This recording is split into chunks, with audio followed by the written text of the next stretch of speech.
So, welcome everybody. We're going to do, as I said, the mother of all Mass Effect discussions tonight. We're going to go through all the games, since I finished playing all the games. We're going to talk about our feelings about the plots for each of the games, the characters, the scenarios, and also not to shy away from the controversies and a lot of the real-world elements surrounding the games. We're not talking about Andromeda in this one. I'll just say that just because I technically never finished it. I got 90% of the way through and then stopped, and then Joe also has just not played the game at all. So maybe that'll be for a future discussion. But in the meantime, we still have a lot to talk about tonight. Yes. So, yeah. Just even going through like notes of things I was thinking about, I think it's a testament to the series that there's just so much stuff to talk about. It's almost like, the equivalent of, hey, Cadillac, it's the equivalent of, you got a boat that's spouting leaks, and you try to stick your finger in one, and you're like, oh shit, now this other one popped up, and then there's these other, like, resulting holes that pop up that you're like, oh fuck, what about this, what about that? And that always happens with discussions on Mass Effect, where it feels like a simple conversation, and then when you get into it, it reminds you of, oh, this other thing that happened with a subplot, or this thing that happened with a romance, or how I felt at the time when I played it. Because remember, these games came out, literally a decade ago, and they have new life with potentially new fans thanks to the Legendary Edition. But there's a lot to get through. So, first thing I'll say, because it's got to be said, it's a hell of a world building series. There's a lot of series that aren't bad at all, but a sci-fi series that has as in-depth of lore as this one is kind of hard to find. And I think the only one I can think of that comes to mind that's remotely comparable is like Halo. Halo's huge, and it actually has a pretty decent lore. Like if you care about that kind of thing, it had novels and all kinds of stuff. But it's a different kind of sci-fi, right? Because it's not that I would say it's more straightforward, but I'd say that this is more of almost like a Star Wars, Star Trek-y amalgamation series, right? Because you got the whole space politics and space like political intrigue, but then you essentially have, like, I mean, biotics are the equivalent of Jedi. Not just Jedi, like Force users, right? Because you could have evil biotics, good biotics, whatever. But there's there's space magic. Yeah, there's no light and dark side really, like, forcing... Like, you don't see a biotic get all, like, Emperor Palpatine evil or anything like that. But that is, like, a component that's... If somebody mentions Mass Effect, you're probably going to talk about biotics at some point. And, Turians and stuff. But, like, mostly biotics. But one of the things I love so much about it is even in the first game, and the first game is so crucial in setting up this world, there's so many layers of plot that happen in lore that happen even before the game starts, right? So let me put up, let's put up the, so everybody knows what we're talking about. So Mass Effect 1, just leading up to the opening, right? There's, what is it with the Turians? So, unfortunately, humans in this universe, the first aliens they make first contact with are Turians. I feel like things would have been different if maybe the Asari had been the first like aliens that they had come across, because, like Asari historically are a bit more diplomatic, with other races. But no, they bumped into the Turians, and it was like caveman bumping into like a modern man, So like I think the story goes, and correct me if I'm wrong, humans found a relay, like whatever the relay is that's closest to them, and they were like, what the fuck is this? So they start, developing around it, learning about it, all that kind of stuff, and of course they get eager, and they're like, well fuck, we need to find more of these things. And so it's like a ripple effect of finding another relay and activating another one. Little do they know, you don't just do this. Humans don't know that. Humans often think that they're the only beings in the universe, right? Probably the most realistic thing that happens in the entire series. Right. Well, it's true. Humans don't like hold like they don't restrain themselves when it comes to this kind of tech, right? So they start kind of pushing their limits, you know, not realizing the council, other societies, they're like, what the fuck is this? Because I believe the council and all the rules and regulations have laws against just arbitrarily activating and fucking with any relay you come across. Humans don't know that, obviously, because they haven't interacted with any other aliens.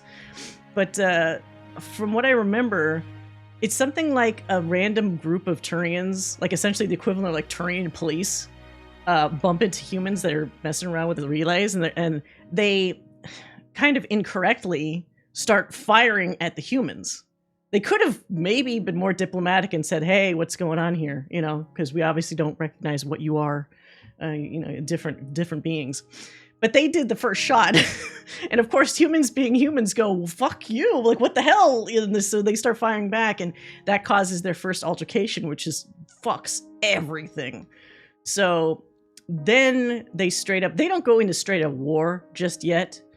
But there was a planet, I think it's called like Shanxi or something like that, where a lot of this shit went down, where Turians were just hammering the planet, and they're trying to fight back, but they didn't want civilians to get killed. And so it's a very like rock in a hard place kind of situation. This is also one of the places where Ashley Williams's grandfather, I think, was involved, because he was in the situation where like, what do?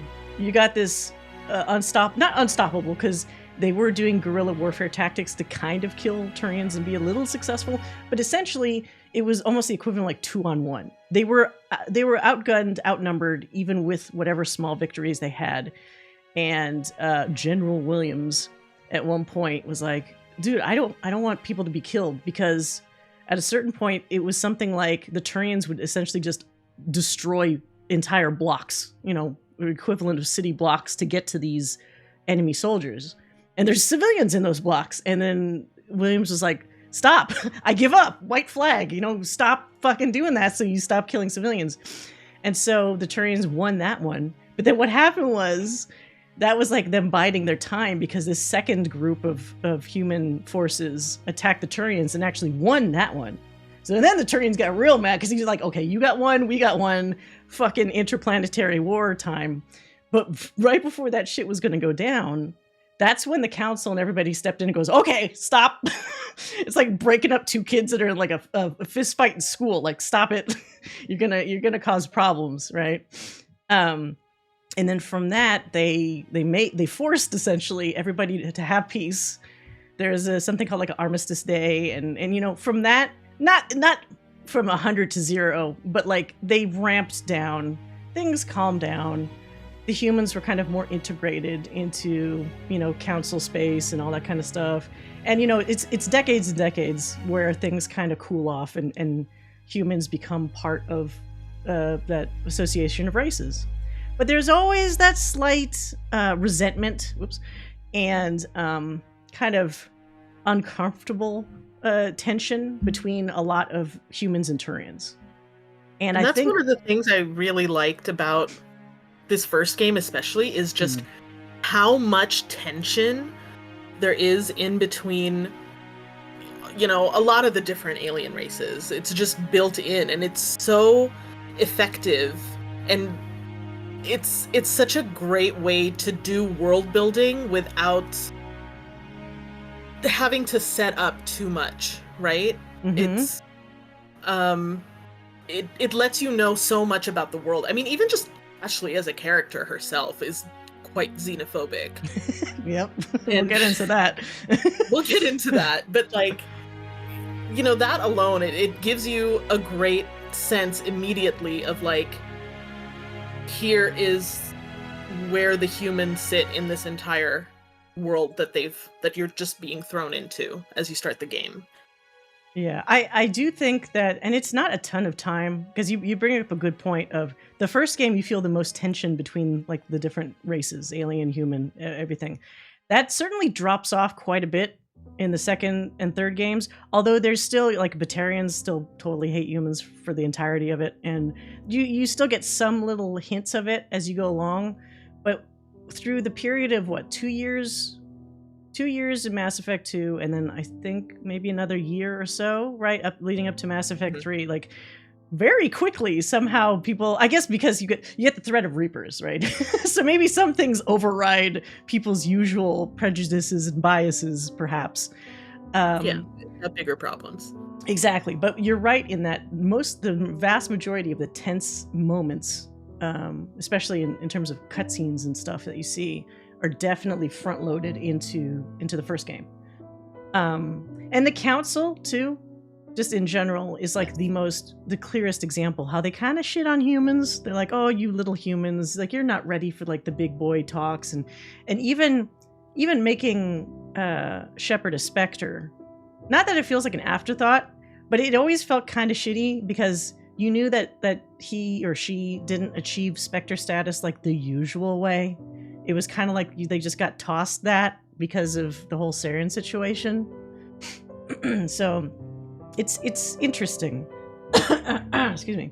So yeah, so that whole First Contact war leads up well before even the intro credits to Mass Effect 1. And then of course, you can't forget that there is, not in the same way of like Dragon Age Origins, but you do get individual origins that you can choose from for your Shepard.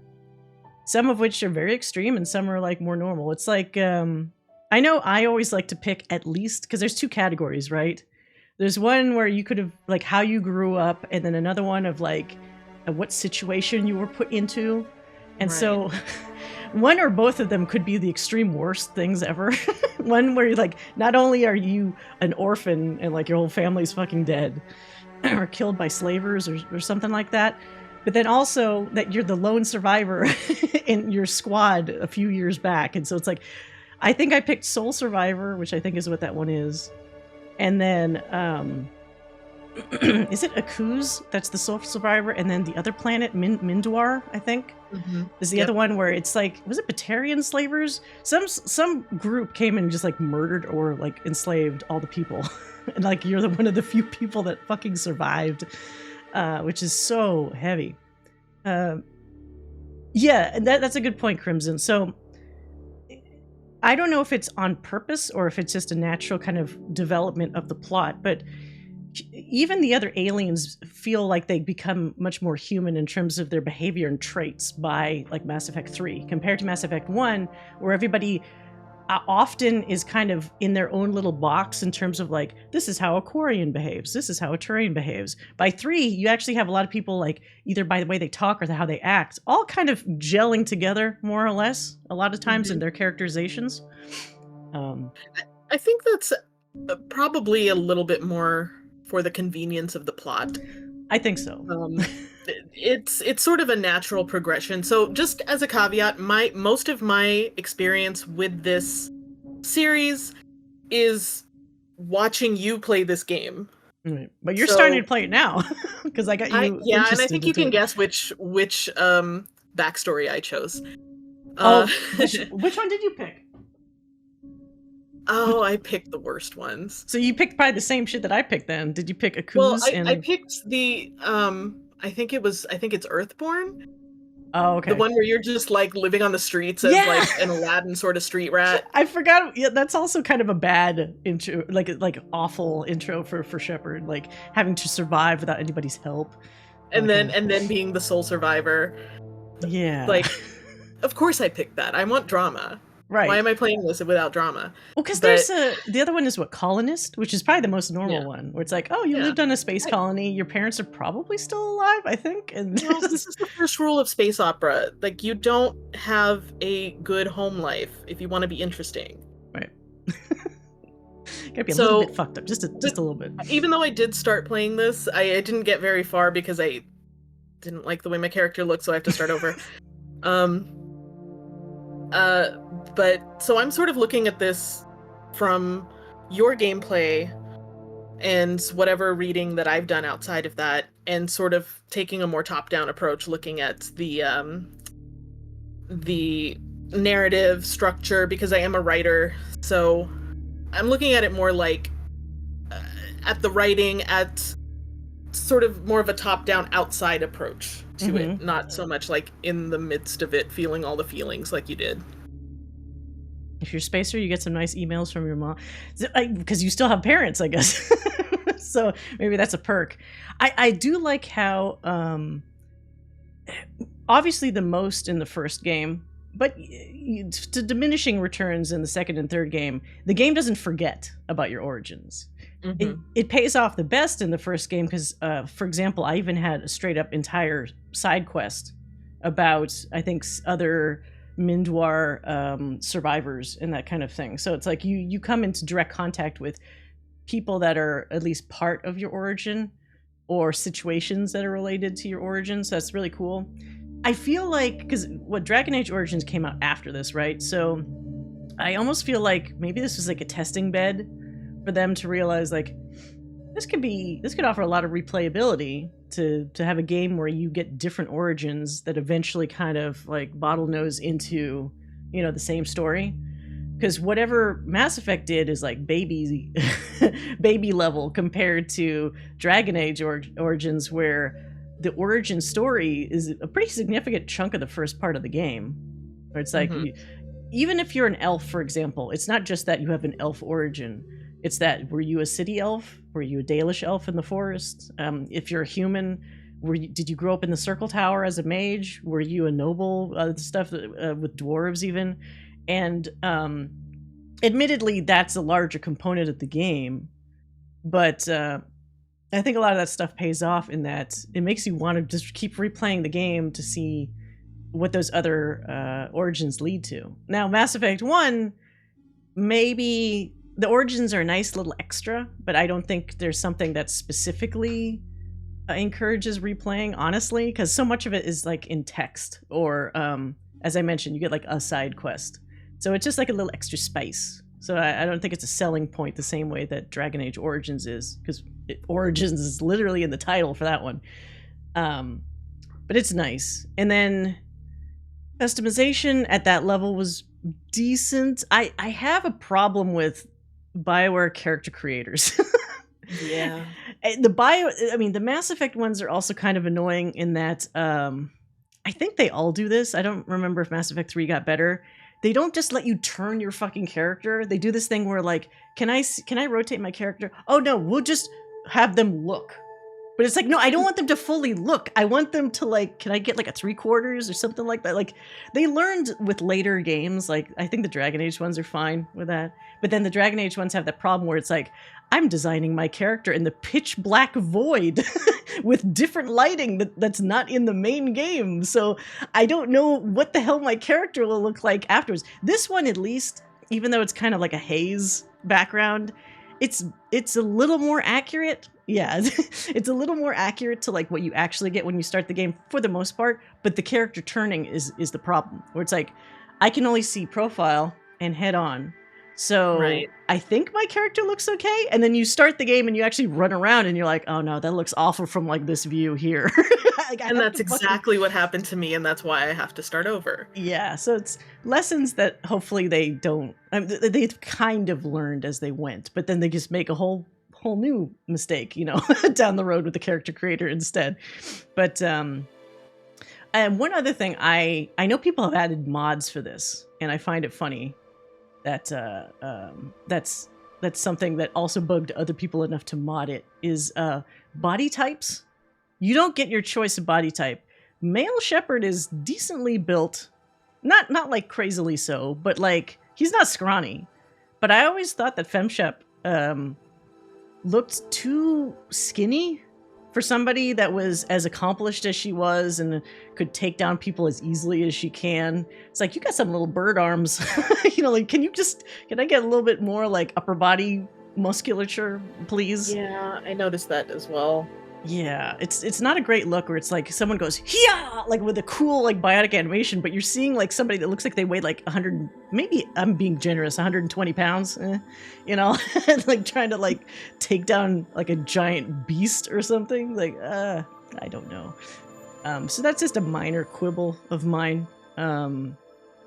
And they didn't really change that throughout the series. She pretty much kept the same body type throughout, which is whatever. But yeah, so we start with that. We meet Anderson. We get on the Normandy, which is obviously the coolest fucking ship around. And you get your initial, introductions to everybody. And everybody seems pretty normal for the most part. I can't remember. They already start you off with some smarmy attitude from Joker, which is so funny. Because it's like, he can't be fucking normal for 2 seconds. He can't handle it. Can't. He's such a wait. Here, let me swap over to let me do like a Joker face while we're talking about this. But like, I feel like it is the Seth Green effect, right? Because Joker is like 95% Seth Green, like all the time at any given point. But yeah, it is just Seth Green self-insert. Yeah, I feel like he gets better, but the initial game, I actually got kind of annoyed at him a bit. I feel like I don't know. I think at the time, because remember, over 10 years ago, different tastes, different time. Wasn't Robot Chicken actually like, did it start? I wonder if Robot Chicken came out before or after the first Mass Effect. Maybe after. But like that kind of humor was like popular. It's like just being like a little shit. And so like, that probably landed better back then, I think. It was before. Robot Chicken was before. Okay. Yeah, so like obviously they must have someone looked at that and said, hey, that's what we want in our ship. Same body type as mandatory. Miranda was very picky about authenticity. That's true. I forgot. The lore excuse for why Shepard keeps looking like Shepard is because they wanted to recreate her exactly the same. So okay. That's a clever way around that, right? But yeah, we meet everybody. Anderson is obviously like he can't top Keith David. Keith David is just amazing, and like I don't think I've heard a bad role that he's done. Like he's just always been like that kind of warm, reliable voice. Even if he's like a bad guy in something, like even the fucking wasn't there that Disney movie where he was like a bad guy? Yeah, but it's still like S tier voice acting. Yeah, always. Yeah. I don't know if Anderson would land the same if it was somebody else. I also have to say, as much as I love Anderson, I don't love his fucking face. I noticed in Legendary Edition they kind of fixed him up a bit, but I swear to God, for people that know, Mass Effect 1 Anderson looked like a fucking potato. Like he had the most like rounded, not detailed, excuse me, at all face. Very hard to look at for long periods of time. Very weird. By Mass Effect 3, it's like they had fixed up his meshes or something, so he had a little bit, at least more definition in his features. But wow, some people look pretty rough, I'll just say, in Mass Effect 1. And thanks to Legendary Edition for kind of making the look consistent across the board, newer players won't notice that, but the old players know. Pepperidge Farm remembers. It's just like not a great look. But a really good start off like supportive character. Because it's like you're just tossed into the shit of things and you don't know what's going on. But because Anderson's at the head and he's kind of got your back the entire time, it's a nice stabilizing quality, I feel. Like oh shit, we're just giving you a ship and you're gonna go all do all these things. But then Anderson's kind of in the background going like, you got this. I got faith in you. I wouldn't be making you the commander of this ship if I didn't know that you could do it. So it's a nice way to start off a slightly chaotic first mission. And holy shit, Eden Prime is very chaotic of a first mission. I mean, yes. They play up Jenkins. I have to mention Jenkins. Like Jenkins. R.I.P. Jenkins. Because like he's built up initially as like, oh, he's gonna be like one of your squad mates. What's going on? He's talking a lot. Maybe he's gonna be important. No.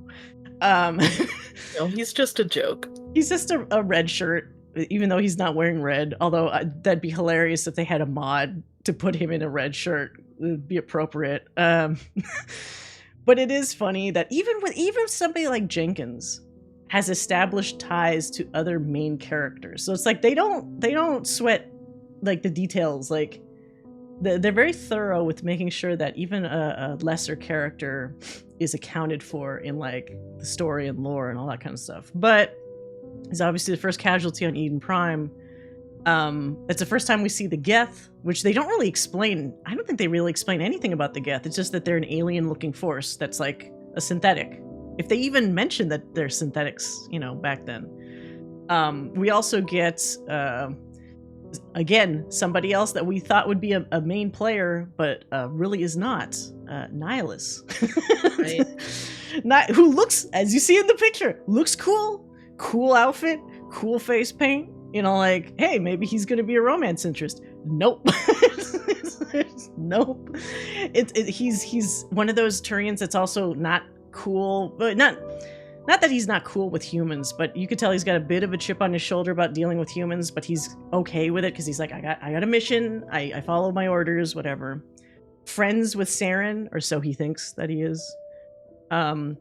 And so both Jenkins and Nihilus serve as interesting foils. Like, you have both a human and a Turian that end up being completely expendable with this whole thing.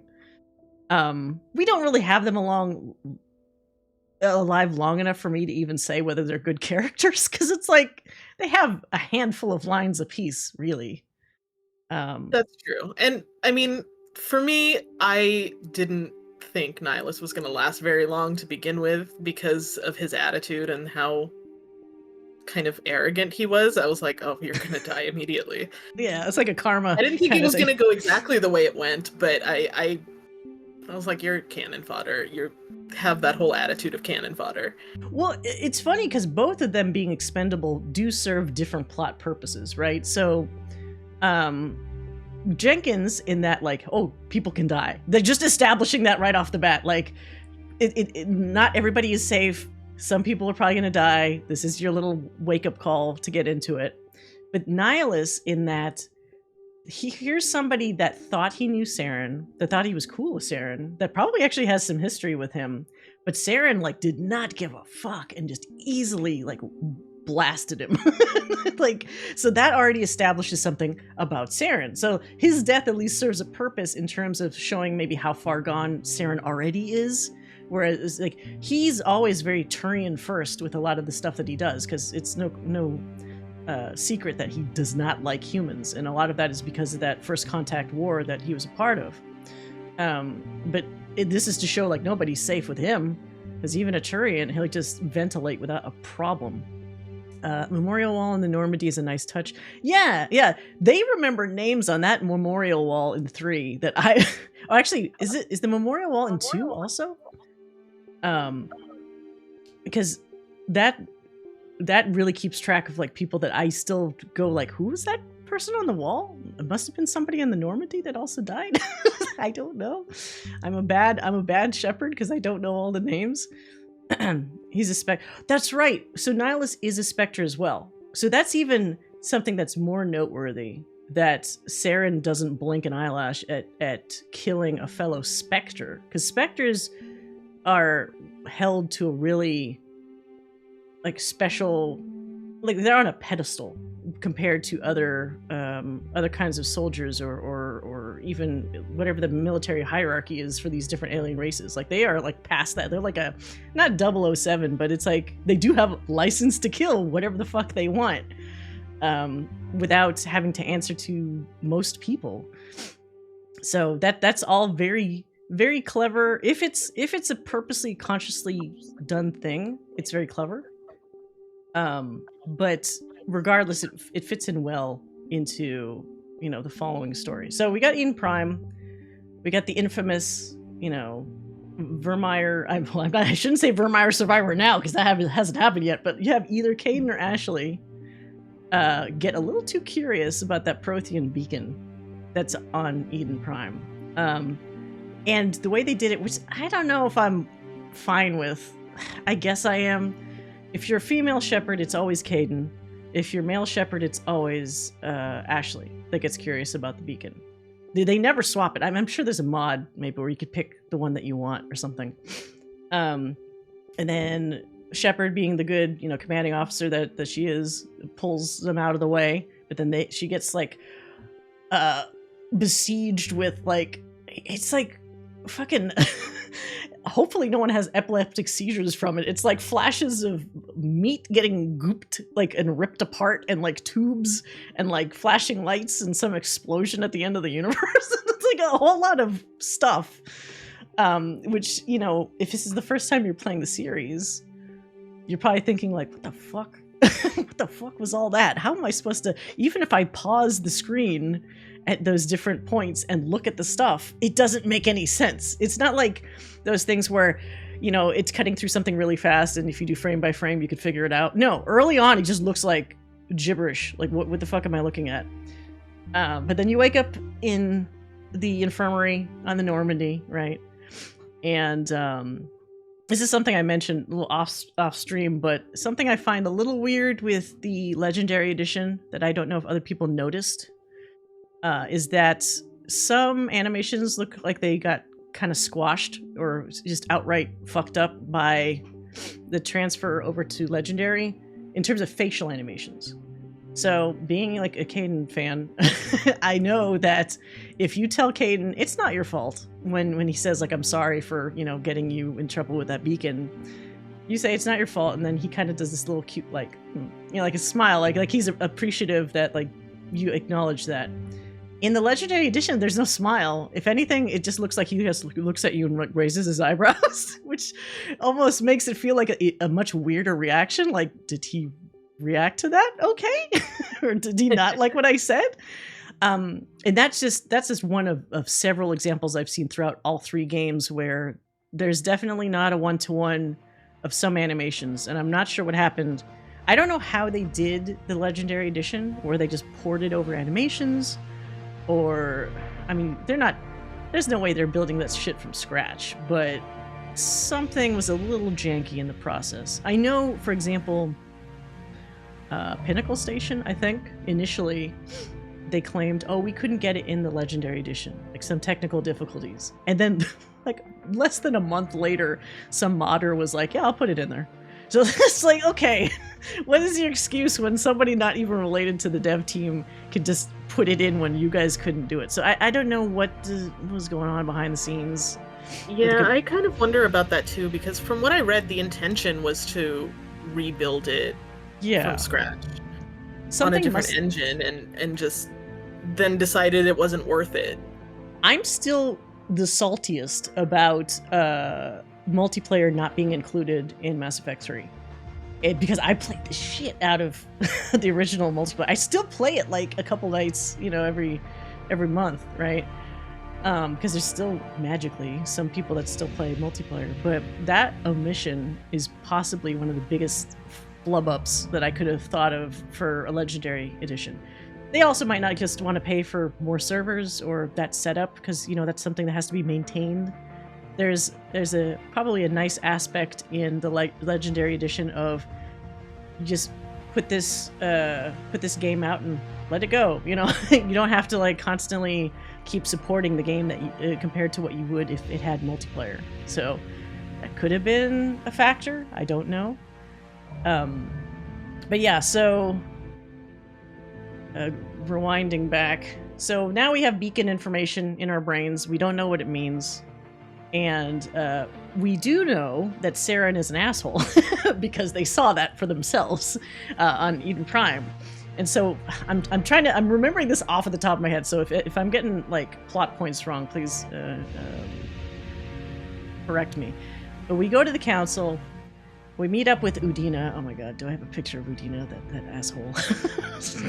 Person I cannot stand. Udina. So it's Udina and the council, who I can't also stand as well. And we try to tell them about Saren. They don't like human. It almost feels like it's that much harder as a human stating your case compared to if you were some other alien, right? And I believe, as far as I can remember, I just played it and yet I'm already forgetting it. I don't think they initially were on our side. I think we had to find proof that Saren was bad news. Yes. So it's like, okay, we'll find the proof. Like, we didn't even connect anything to Reapers yet. It was just like Saren went rogue. We get a rogue Spectre, which was something that was concerning to the council, but then they didn't trust us that it was actually true yet. So then we have to go about actually finding the proof that he is Mr. Bad News Bearer. So that's when we're kind of released to our own devices to kind of check out every fucking possible planet in the galaxy. And I'll say, as much as I like the freedom and openness to do that, I do feel that makes me just lose all track of or semblance of time playing Mass Effect 1. That you could go to this planet and then get some materials and then go here and then like there's not even quests sometimes. It's just the ability to go to a planet that just tickles your fancy and land on it and like just start doing random shit.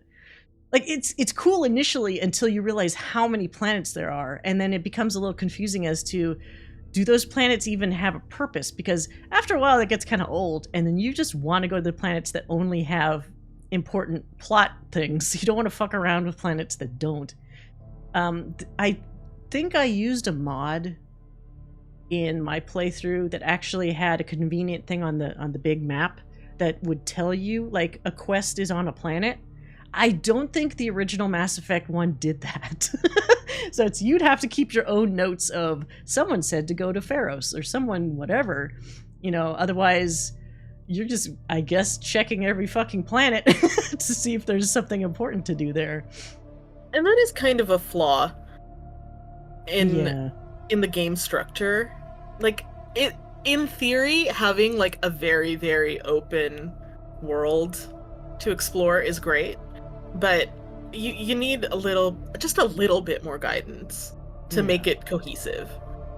Yeah, and they learned, almost too far in the other direction as the games went on, where they simplified so much of that stuff where you really only needed to go to the planets you needed to, and then they made that distinction a bit clearer.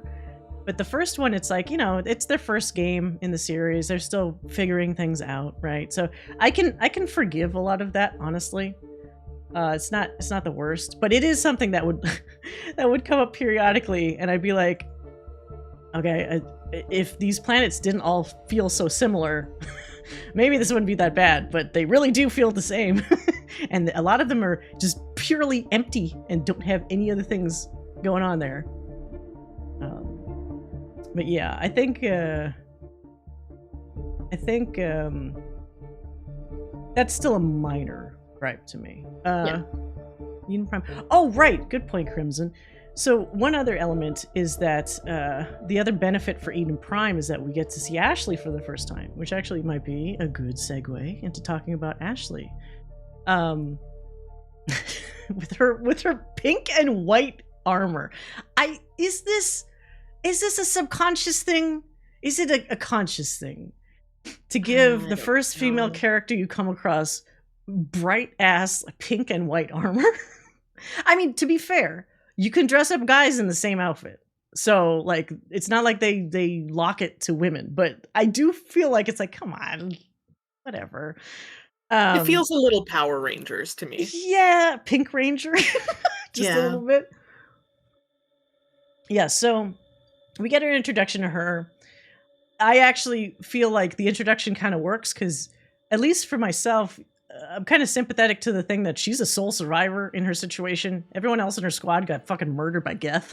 She's in a bad way, like, and we can help her, or we can be assholes about it. So, because you get the option, I think, to either say you did what you could, or like, no, it's all your fault. It's just like such a fucked up thing to do, unless you purposely try to be an ass, which I can't remember if I did or not. But she's that kind of stern, hard-headed, no nonsense kind of character, which is a distinctively different. It's like different side of the coin to somebody like Kaidan, which will increasingly become a problem as the game and the series go along, because the way that they're forcibly tied together narratively is one of my gripes with the series. It's not a gripe to ruin the series. It's just a gripe that I have, especially when you know like what happens with Virmire, right? Because she feels like is this weird to say? Our romance options in Mass Effect 1 are was it Ashley, Kaidan, and Liara? And I think that's it, right? We can't romance Tali until the second game. Can't romance Garrus until the second game. Rex, you can never romance. Unfortunately, I'd be really curious what the fuck would happen there. And that's kind of it. And then for Kaidan and Ashley, it's both straight romances, and Liara, I think you could be either. But I do kind of wonder whether it was a subconscious or conscious choice to make the character personalities the way they are for those specific characters. You know, like if you're a fan of Ashley, or if you romance Ashley, you have to be, unless you mod it, you are a male Shepard, and for a potentially male player, because the assumption, I'm making an assumption because people probably make the assumption when they're developing these things, is that this is not true all the time, but often a guy gamer will play as a guy, a female gamer will play as a girl. I know this is not the rule all the time, but that's probably their default assumptions for a lot of this stuff. And so when you're creating a female character to accompany the guy romantically, I'm sure they start thinking about these tropes of like, okay, so what kind of girl character do we think like the typical straight dude is kind of into, you know? And so it feels like you get all the flavors of tropes with both Ashley, I was gonna say Miranda, Ashley and Liara. So you get the passivity and the kind of like, ooh, hee hee hee, you know, of like Liara, at least in this game. I'm not talking about the other games.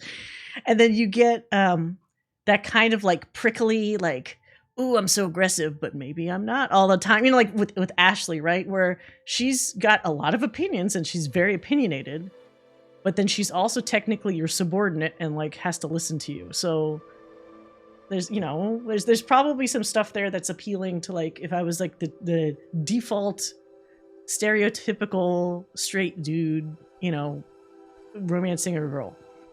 And then conversely, they probably figured if you're a female Shepard and you're stuck with Kaidan, not stuck, it's a terrible way of putting it, but if you choose Kaidan, think about his traits, where he's not passive, he's more sensitive, like emotionally, he's more introspective, he's more like he's kind of like supportive traits as opposed to outwardly like, you know what I mean? It's not like, it's something that's like a buffering almost to a main character. They're never going to try to override the main character the way that Ashley might, you know? He's more of somebody that's like a +1, you know, or something like that. So your female character, you feel empowered because you have a dude that's not trying to like fucking second guess you all the time, but is like in your corner and just telling you like stories and shit. So it's like, that can be appealing.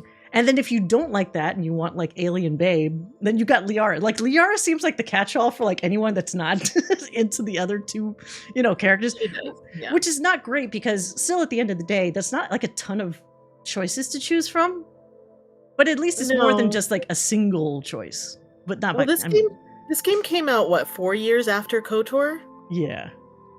So you can kind of see that, like, maybe that was the original blueprint that they sort of expanded on and maybe corrected a few things that came out of the feedback from KOTOR. But because in KOTOR, you just have Bastila and Karth. No, but, well, so they almost kind of, this could be a spiritual successor to that, because you also had technically Juhani. Well, but I mean, that's... I mean, that's what they intended for, you know, a female main character. Yeah. That they ended up not being able to do. Yeah. So I do kind of feel like maybe they pushed to have Liara as an option for both because of that experience. Probably. But ironically, I think it was her romance scene, which is...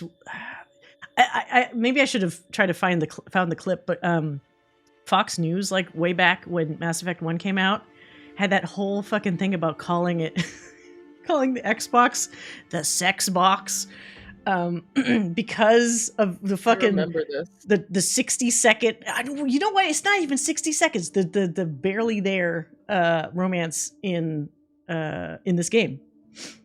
And I can't actually remember what Ashley's romance looks like, But if it's anything like the Kaidan one, it's like so barely showing anything. You see like a butt. I think the Liara one you might see more. And so, of course, that's the thing they go to where they're like, ooh, scandalous. It's all the sex all the time. In games, even though it's like such a tiny... If we're talking about romances in this game, it's such a tiny aspect of the overall game. Definitely compared to the later games where the sex and the romance gets shoved into way more opportunities compared to this one. This one is very much like KOTOR in that you kind of fiddle around with somebody like verbally, not physically. You mess around with them for a little while. Oh, thank you for the follow. And what happens is at the very end, like practically before you do the last battle, then you have your romance scene. And then at that point, it's like you're done, I guess, because like there's no time to actually enjoy the romance. You spend the whole game trying to build up to the romance. You get the scene, and then there's the end of the game. It's like, oh. And I think that was like that for the most part, in Knights of the Republic, where it's like you don't really cement your feelings until you're on the last planet. Excuse me. So there's that. And that's what Fox News, for some reason, thought was the whole game. So, well, it was 2007. Yeah, everybody nowadays, the kind of games that they come out with, nobody gives a fuck. No. Which is the funniest part. Yeah, remember the news? Big deal at the time. Huge deal. And it was so annoying too, because everyone in the industry was afraid, like, oh fuck, is this gonna make it harder for us to make the kind of games we want to make?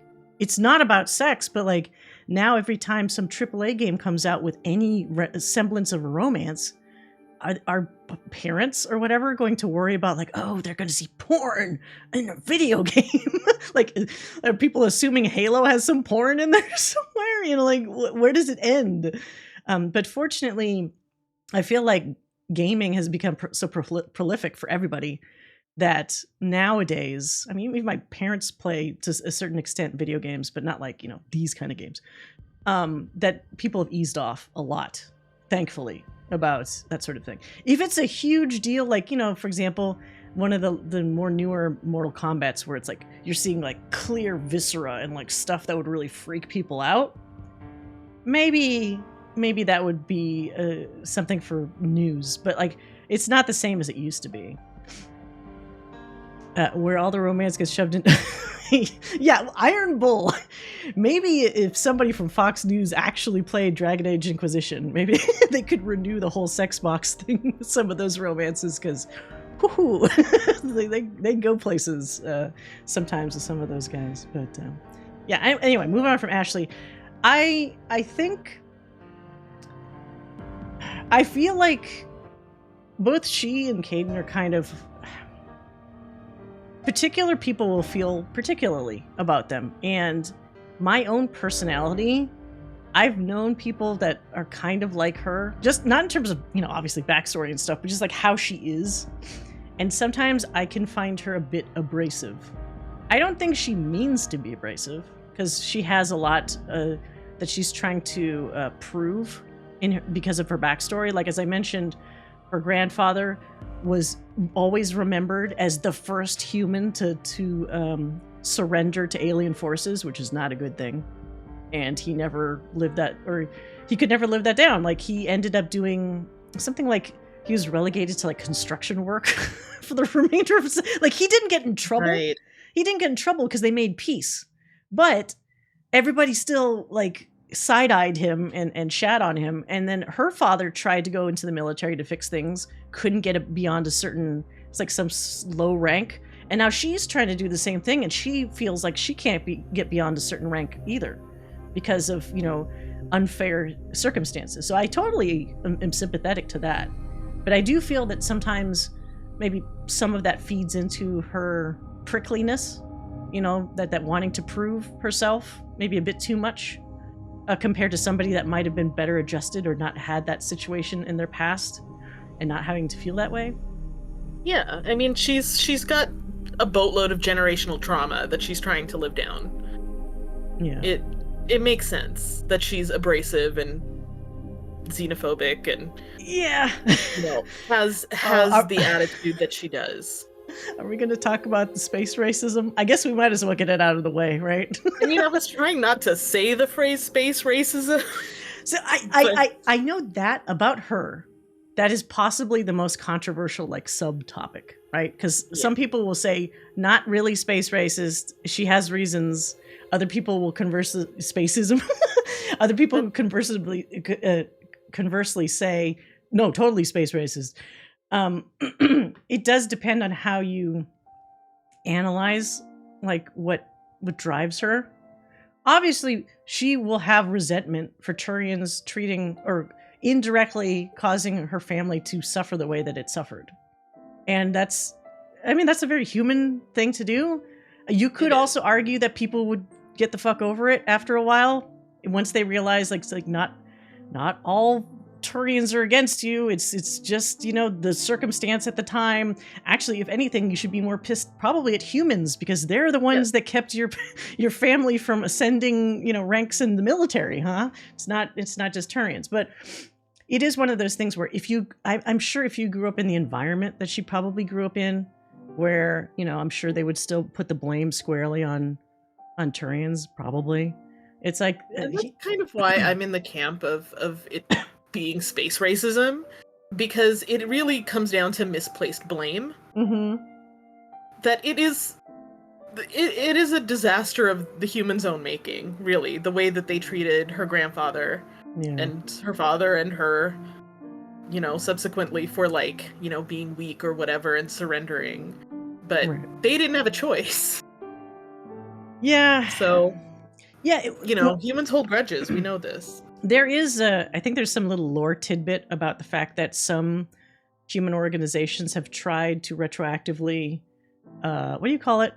When they not purge, to try to fix her grandfather's record, because he didn't deserve the treatment that he got expunge. They wanted to expunge his records because he essentially saved lives by, ending the conflict, that particular conflict, because otherwise countless civilians would have been killed just for the Turians to get to those soldiers. But apparently have not been successful trying to expunge that, which is unfortunate. But I think it's tricky because she comes to the Citadel. She says that infamous line where it says, was it? Sometimes it's hard to tell the difference between the animals and the aliens or whatever. Something like that.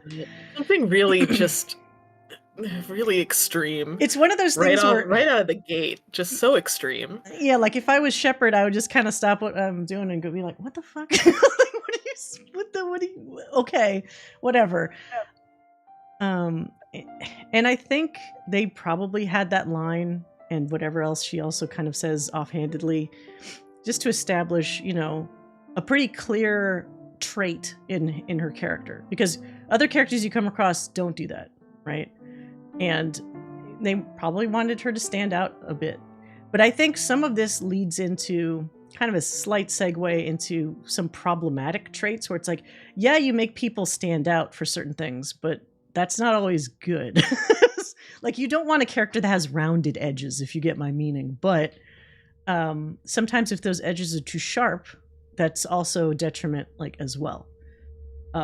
Actually, you know what? Since we're talking about Ashley, we should probably just also talk about Kaidan, because a lot of the stuff I'm feeling is going to tumble into, because he's the other side of that, where Kate, when I get to picture Kaidan, Alliance Boy Scout, goody two shoes, I guess, likes everybody, wants to get along with everybody, not space racist.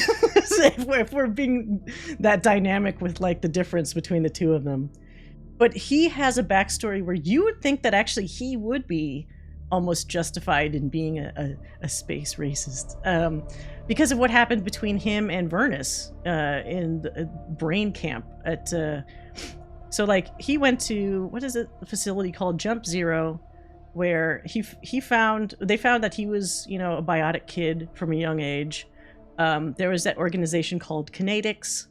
They this leads into one of the controversies, conspiracies in the lore, where human biotics to begin with, I believe, were found out from these kind of like accidents where EZO was like released. The EZO energy was released, and people that were either pregnant or young kids or whatever were exposed to that, and the resulting children that came from that often were born either with horrible brain tumors or biotic powers. So you get a 50-50 chance. You're gonna get brain tumors, or you're gonna get powers. God, I hope I get powers. That'll be a very short life indeed. He was one of the lucky ones. Yeah, oops, we made some super soldiers. Oopsie. So that was the conspiracy where at a certain point, some people were like, this is weird that every time there seems to be one of these EZO accidents, Kinetics just swoops in and says, hey, we noticed your kids seem to have biotic powers. We're pretty good at helping kids out with developing those things a little too conveniently. But anyway, Kaidan was one of those examples where Kinetics had something set up. I think there's so many terminology things. I think the place was called Jump Zero, but then it was also nicknamed Brain Camp or something. And then there's something else called BAAT. Like, okay, whatever it was, it was a place where they trained young people in proper usage of biotics. That's all you need to know. Now, because humans were new at this and they didn't really know all the ins and outs of biotics, they picked another alien race to help them that was familiar with how biotics worked and how you train. And since they didn't want the council to get wise to like all these conveniently cropping up, new biotic humans, because otherwise they should have picked Asari. The Asari are really linked to the council, so that would be difficult to do under the radar. They picked Turian mercenaries, because why not? And one of the Turians who was in the First Contact War and really fucking butthurt about it was this guy Vernus. And Vernus was the guy that was training Kaidan and his little friends who are also biotics.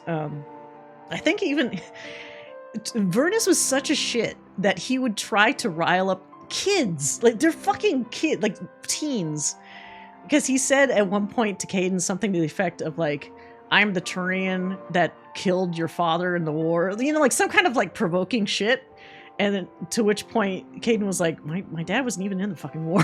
Like, I don't know what you're talking about. Like you're talking to the wrong person, dude. So he didn't rise to meet that, that obvious provoking until this guy pushed somebody else too far. So it's like all these brain camp kids are kind of huddled together. You feel like you're unified in like being scared and unsure of your powers and all this stuff. So you bond pretty easily. And there was that one girl that he had a crush on named Rana, it sounds like she was not great at using her powers. He was good at it. She was not great because she would get like headaches and all kinds of stuff. And then there's one day where particularly Vernus pushed them really fucking hard. And she was worn out. She just wanted to drink a glass of fucking water. And instead of levitating the glass, which probably wouldn't have gotten her ass beat, she went to pick up the glass because she's like, can I just not do biotics for like 2 seconds, so I can drink this? And Vernus lost his shit. I think he broke her arm or something. Like he smacked her or attacked her so bad, broke some bone in her body. And Kaidan was like, fuck you. Well, he's too polite to say it. I would have said that. But like, he basically tried to stand up for Rana. Vernus got real mad at that. Flashed a giant fucking, what does he say? He calls it a talon. But from the description, it sounds like a fucking kukri, like a huge fucking dagger in Kaidan's face. Probably to try to either scare him or who knows, maybe actually cut him. And then Kaidan just self-defensively cut loose. He snapped the dude's neck with a biotic attack so strong that he just like insta-killed him. And I guess that means Kaidan was single-handedly responsible for shutting that whole system down, because shortly after that, Kinetics toppled, they shut down the brain camp, everybody had to go their separate ways. So it's like, whoops. How old was Kaidan at the time? He's like a teenager, maybe 18. Okay. Yeah. But so you can understand that, right? You have a teenager, all like you already like got hormones and like, you know, your energy's fucking all over the place, and somebody's doing that kind of shit to you, you know. Yeah. It's kind of nuts, right? They didn't think that through.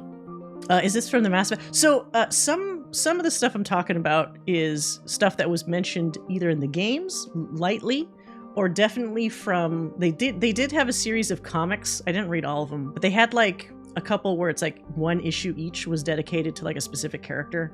Like they had a Kaidan comic, an Ashley comic. Hey, Intergalactic Pants, welcome.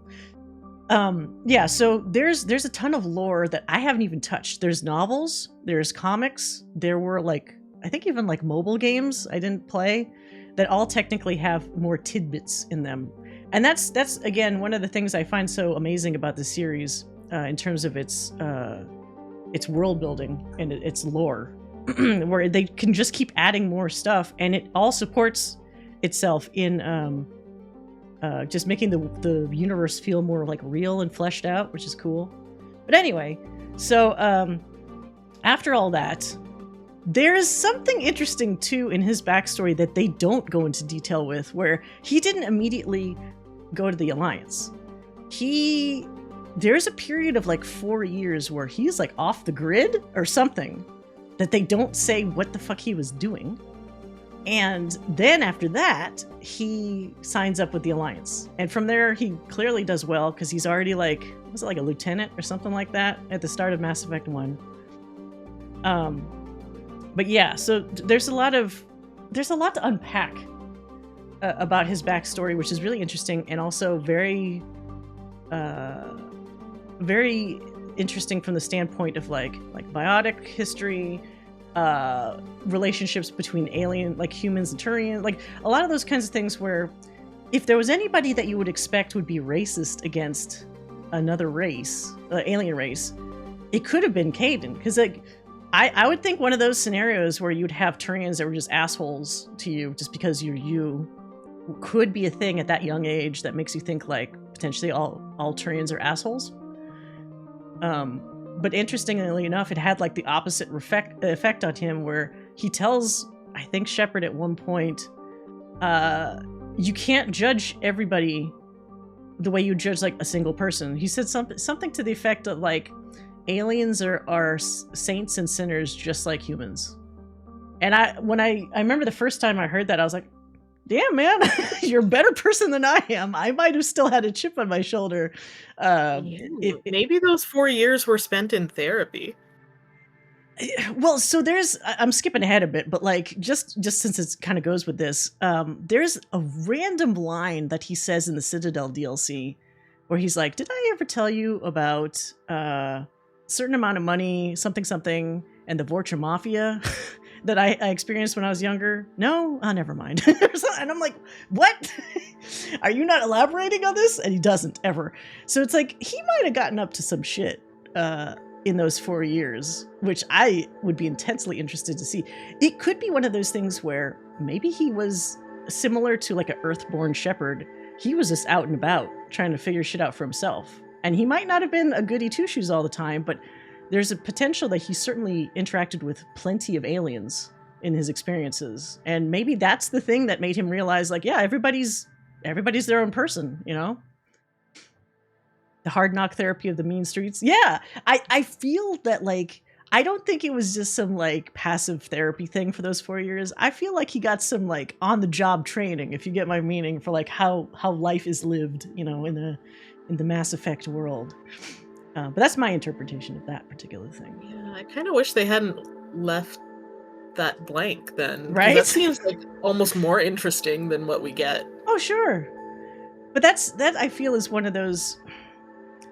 I feel like fans often pick up on things that maybe a writer or a dev don't necessarily think initially is that important. Because we always get into like the nooks and crannies, right? Like when you like a character or you like a scenario, it always makes you think intensely more about that thing than maybe the person that even created it, right? You'll find all these points where it's like, well, what happened here? What happened there?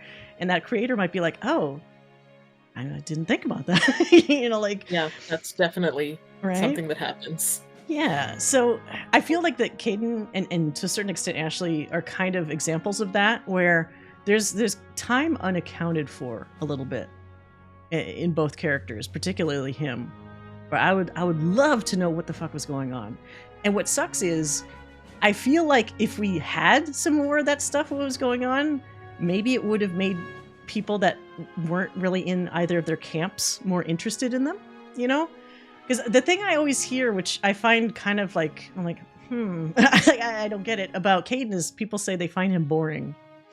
And I mean, obviously I don't feel the same way about it, but maybe that's because, I'm trying to think, I'm trying to be like the devil's advocate. Maybe because of his demeanor or because of the stuff he talks about, they don't find that as engaging? Yes, but, you know? I think that, I mean, I get it. I don't necessarily agree with it, but right. I do understand why people think he's boring, because he's the most, like, career military guy, good boy, like, he's the Superman kind of character. Yeah, that's true. Because he also has powers. Yeah. Because I feel like Ashley, for me, always gets slightly left in the dust because, not that I don't like her, but she's a soldier.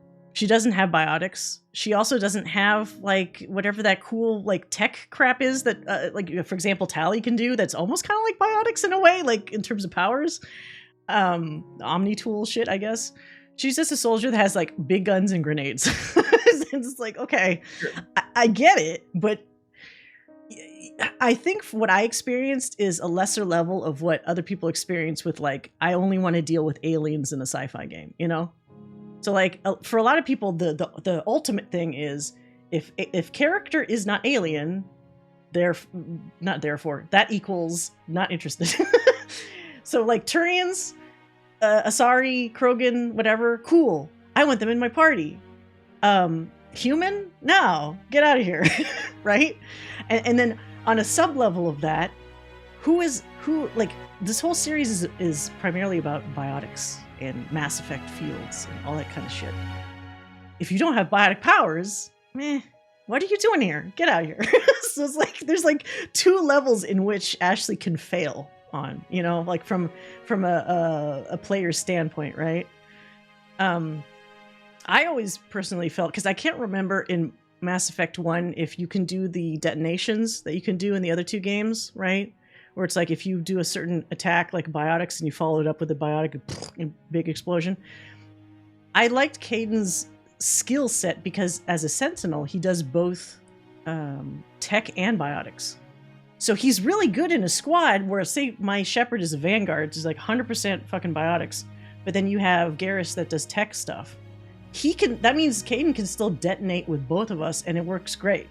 But you have Ashley or somebody else that doesn't have that, and they kind of show it to you on the squad menu, or it has those little meters that show like how much of this or that you have. He's kind of more valuable just from a technical standpoint, right? If you're playing it that way. They're both human soldiers in the Alliance military structure, like Shepard. So in terms of explaining the setting, yeah, that's also true. Yeah. Crimson, he looks like Henry Cavill. Not with the hair, with the hair bump, maybe not. That weird hair bump he's got. Yeah, I'm sure he does wish that he looked like Henry Cavill. Yeah. So, what was I saying? I can't understand how, if you wanted, for example, one of each special thing, then you wouldn't be involving an additional human, right? Because then that feels like, why am I having more of this thing? But for me, it wasn't so much of the race of the character, it was the personality. And so I liked having like one extreme character and then like one, like, not calming, you know, like a supportive character, I guess, a compliment.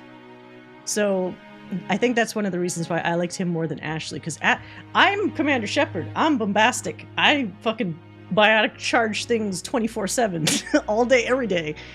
I don't want somebody else that's like as high energy level like as me, right?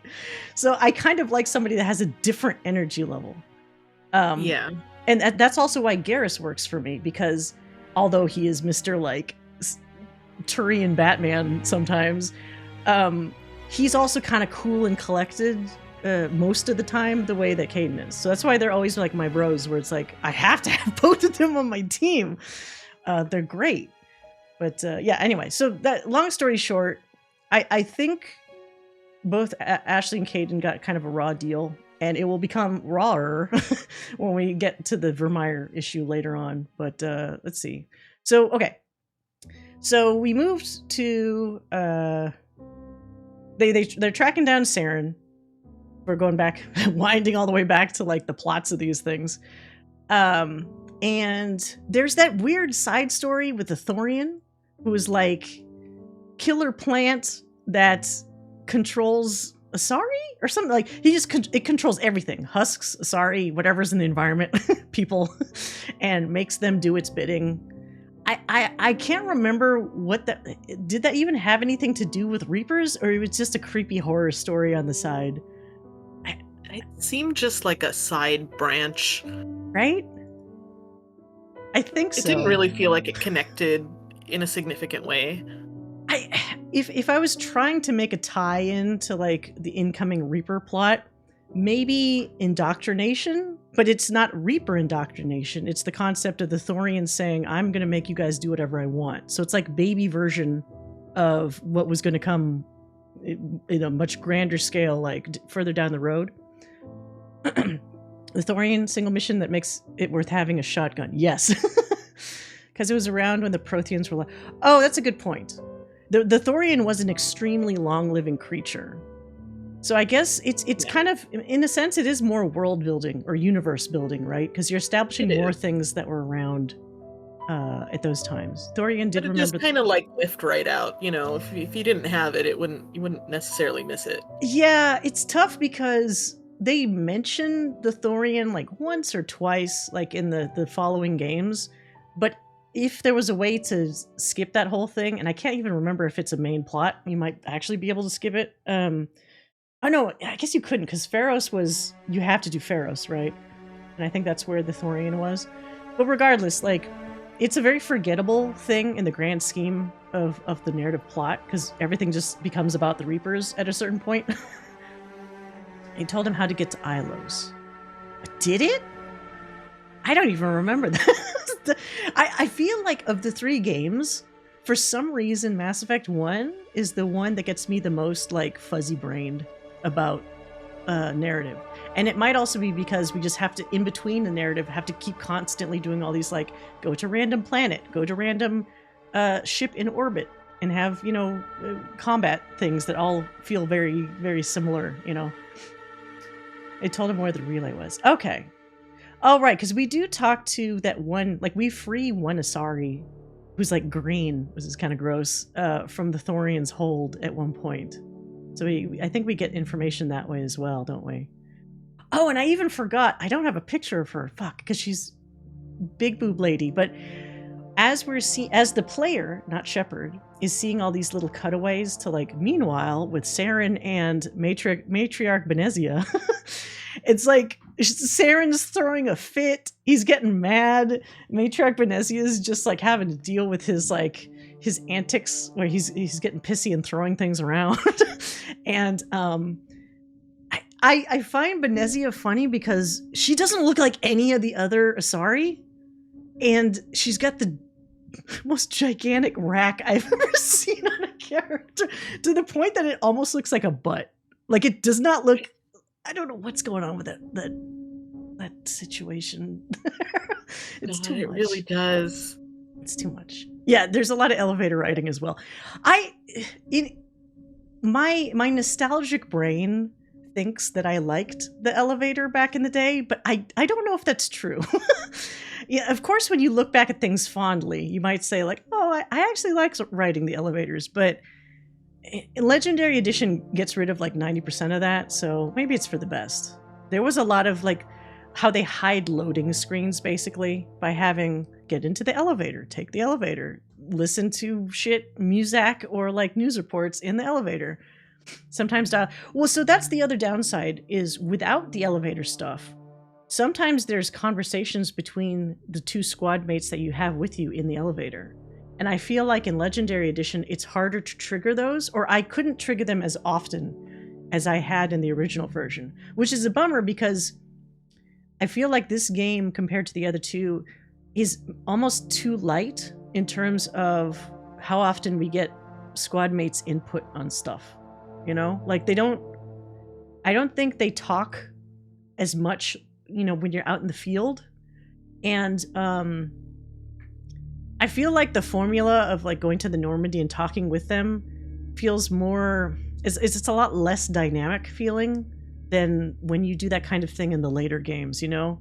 Like even the, if we're talking about like I'll say cinematography kind of like how they're framed, it's kind of boring, right? It's a reverse shot of Shepard talking to person. They don't generally move around a lot. They're kind of like really stationary and they do a thing. Whereas in some of the cutscenes in the later games, at least they're like kind of moving around, or they might change up the shot angles or something like that. So it could sometimes be a little, it feels like eating your vegetables, you know, when it's like, okay, I came back from a mission. I should talk to all my characters. I hope they have something interesting to say, but sometimes they don't, you know. So it's like, didn't you say you're not a fan of Ashley's poetry? Right? Oh no, I hated it. But it does, I mean, I don't know, it gives her some sort of like personality thing, like a personality quirk that she's constantly spouting poetry, but it was so disjointed from everything else that we know about her that it was a weird choice. Yeah, again, it's one of those things where I'm saying, like, when I mentioned about the smooth edges versus the sharp edges, and there's always a danger with the sharp edges that it's not going to hit with everybody. And quoting Tennyson, maybe not a hit all the time. And like, I know you didn't really use Ashley a whole lot, so no, I didn't get to experience her that much, but it just sort of seemed like, you know, every time you interacted with her, she was either mean or a poet, and I was like, who is this person? Yeah, she can be a little, not that I would expect characters to know their rank, you know, when I'm obviously fucking around with them, but sometimes she kind of, it almost felt like she was accidentally or something pushing my buttons, and I would get irritated and I just would not talk to her for a little bit. It's like, fuck, I'm just gonna leave you alone. I'm not gonna talk to you for a little while. I can kind of see how that would appeal with her as like a romance option, though. Well, that's the thing. You know, sometimes she's mean, and some people are into that. That's exactly what I was saying earlier. Like, there's some people that like that slight, like the what is it in anime? The tsundere, you know, like the person that's prickly, but at the end of the day, they're not really prickly. They just make you work for it a little bit, you know. Like, and some people like that kind of that play, you know, like the tug of war between like who's got the power. No, I got the power. You know, and I'll let you have the power. Like, kind of thing. Like, I feel like Ashley is one of those kind of things where it's like, if you're into that dynamic, it works for you. But if you don't, it's just kind of annoying a little bit. So then one of the things that's surprisingly optional, but I think a lot of people don't realize that, is at a certain point, Mr. Vicarian comes in. And I don't think everybody realizes if you didn't want to for some reason, it's entirely possible to just ignore him for the first game and only meet him properly in the second game. Because he comes to you initially with, like, isn't he trying to track down like a Solarian doctor? He's trying to do something that like CSEC is like, no. And he's like, yes. And he's trying to do this, you know, because this is the start of his Batman shit. And he'll say something like, you can help me, can't you? Or whatever. And if you say no, or like get away, or you just don't like follow through with what you're talking about, you just never actually recruit him. But I always recruit him because why not? You know, he's great. Yeah, I can't believe you compared him to Batman. Well, I mean, that's probably why you like him so much. Yeah.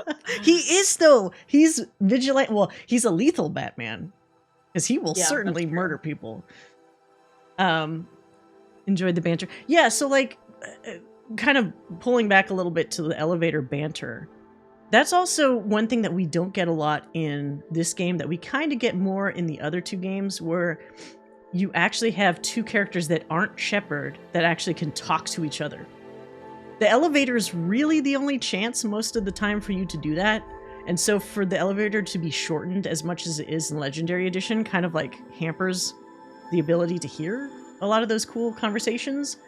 Like there's one, for example, which is I think the dialogue I used in one of those Kaidan videos, where Garrus is asking Kaidan about his biotics. He's like, you should be like super strong, right? And Kaidan says something to the effect of like, well, yeah, but he is like, who the fuck said Superman? Did you say Superman? Now I'm mad because I'm connecting the dots. He's kind of like, I think I told you about this before, that episode of Justice League where Superman says, my whole life I've been treating people like they're made of cardboard, or like I've been treating everything like it's been made of cardboard. Like one wrong move and I could just like hurt people that I care about or whatever. Yeah. Like, when he says to Darkseid, but you, Mr. Tough Guy, you're the first guy that I can really cut loose on. And then he, like, the limiters are off, basically, and Superman just goes nuts. There's a line that Kaidan has that's essentially that, where he says, like, I've never really allowed myself to, like, let go with my power because I don't want to hurt anybody. But then he follows that up with saying that, now that I've seen what these, the husks, reapers, all that kind of stuff has done, like, I think I'm gonna change my mind in regards to them, that sort of thing. Like he's turning a corner and realizing, sometimes lethal enforcement with his powers is maybe a necessary evil. But again, that's one of those cool hidden kind of comments where if you don't, for example, have both of them in the elevator and you don't hear them talk to one another, you miss out on that.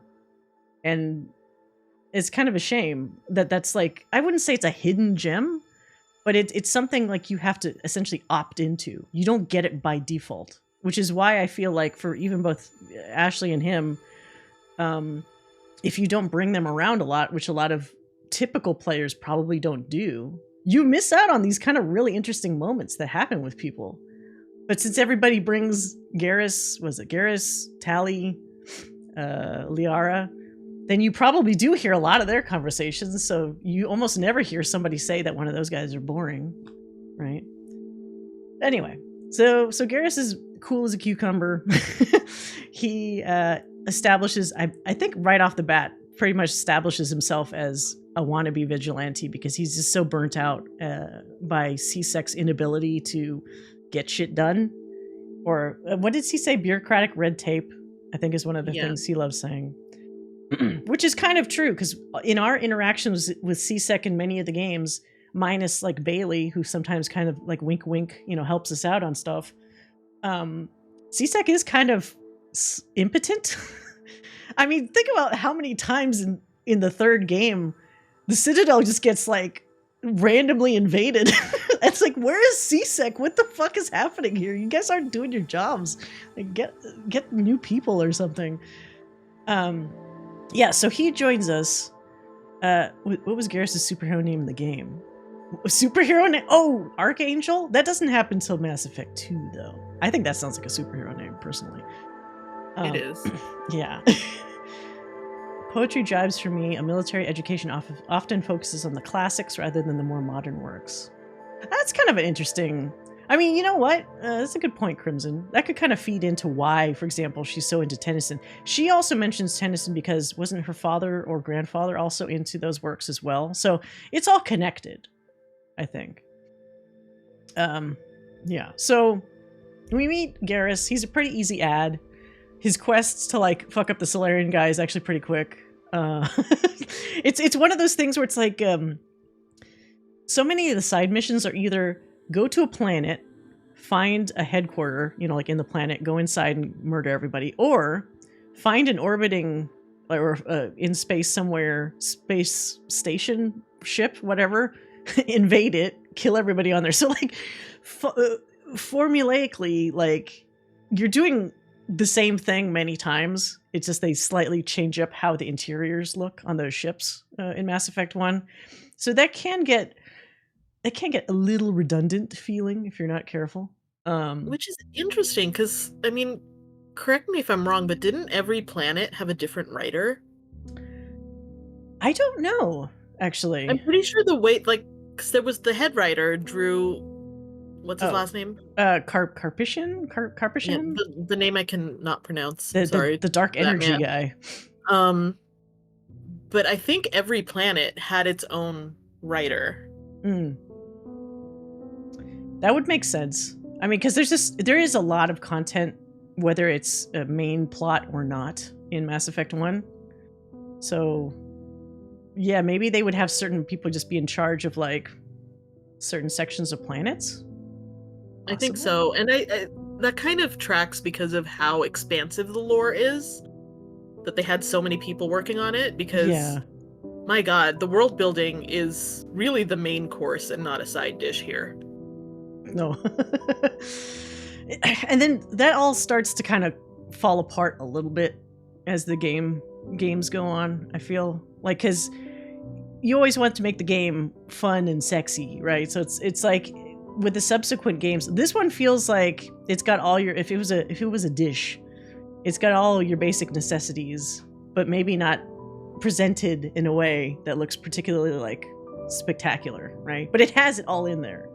And then you go to Mass Effect 2 and it's like, let's make the fancy pants meal that has the little swooshes and like the way they put the sauce, you know, in a special pattern on the plate and all that kind of stuff. But the substance is not there. Like, when you think about the main, like, what's actually in the main plot, it's pretty light. It's really about the heist mission, like recruiting people for the heist mission, and then, oh, we're just suddenly in the suicide mission now and it's done. And then Mass Effect 3, it's like somebody went to a fucking buffet and said, "Oh, it's too much." Blah, blah. It's like it's all this shit thrown at you at once. But yeah, so okay, to pick up Garrus, at a certain point, I think it's its own disconnected thing. We have to like save Liara from like a Prothean prison thing. Right? There's some Prothean ruins where she has foolishly gotten herself like locked up in, right? With some force fields. Do you remember that? Yeah. Yeah, so there's that. And that's when we pick her up for the first time. And it's funny because I have to keep reminding myself she's not that old as an Asari. She's literally like a teenager, even though she's like 100-year-old teenager, basically, right? But she's the most innocent, in a sense, in this game. That all goes away, obviously, by the next game. But like even here, like even in this, in her presentation here, just her looks feel more like innocent, right? Innocent, naive, youthful, whatever. Yeah, she's got like the rounded teenager cheeks, and she's very soft looking, right?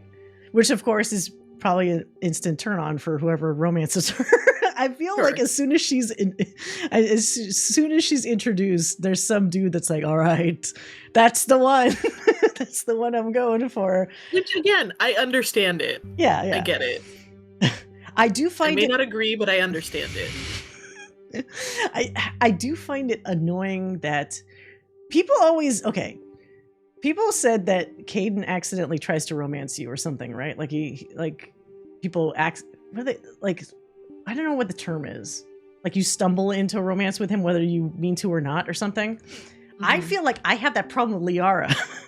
Where it's like I just say something nice to her, and suddenly she's like, "Oh, Shepard, well, I don't know. We maybe we should get back to what we're doing." It's like, dude, I'm just like talking to you. Stop trying to. Some attachment issues. Yeah, like she latches onto if you give her an inch, she just fucking latches onto you like instantaneously. Like, oh, you're so nice. I like you so much. To the point where I think it's like shortly after her joining the Normandy, there's already those fucking discussions. And this is one thing that I would get rid of because I find it annoying as hell. They do this in other games too. You have another character coming to you saying like, "Hey, is there something going on with you and her?" It's like, no, there's not. Unless I say something with a little asterisk that says this gets me into relationship. Please don't assume that I'm in the fucking relationship, because it's so, I feel weird secondhand embarrassment, you know, where my character has to be like, dude, there's nothing going on between the two of us. It's weird that apparently I'm giving off that vibe to people that we're becoming an item when we're not. And I feel like I have the hardest time where, like, whatever I do to be polite to her starts turning into that. Yeah, schoolgirl crush energy. Absolutely. Absolutely. Which I guess for some people it's probably cute because maybe you are romancing her, so that reaction is what you want. But I'm just trying to be like, look, maybe like a big sister kind of thing. I don't want it to be romantic. So trying to wiggle my way out of that situation it's like like if I had to put it in like a physical description, it's like she's hugging me like, oh Shepard, you're so great, and meanwhile I'm like, get me the fuck out, like I'm trying to like squeeze myself out of that hug and like, no, it's like fine. Yeah. So yeah, like a cat, exactly. Oh my god, I am probably like one of those fucking cats. Like, I'm very particular about the things I like. You brush up against the thing that you like all the time. You boop your head against the thing you like.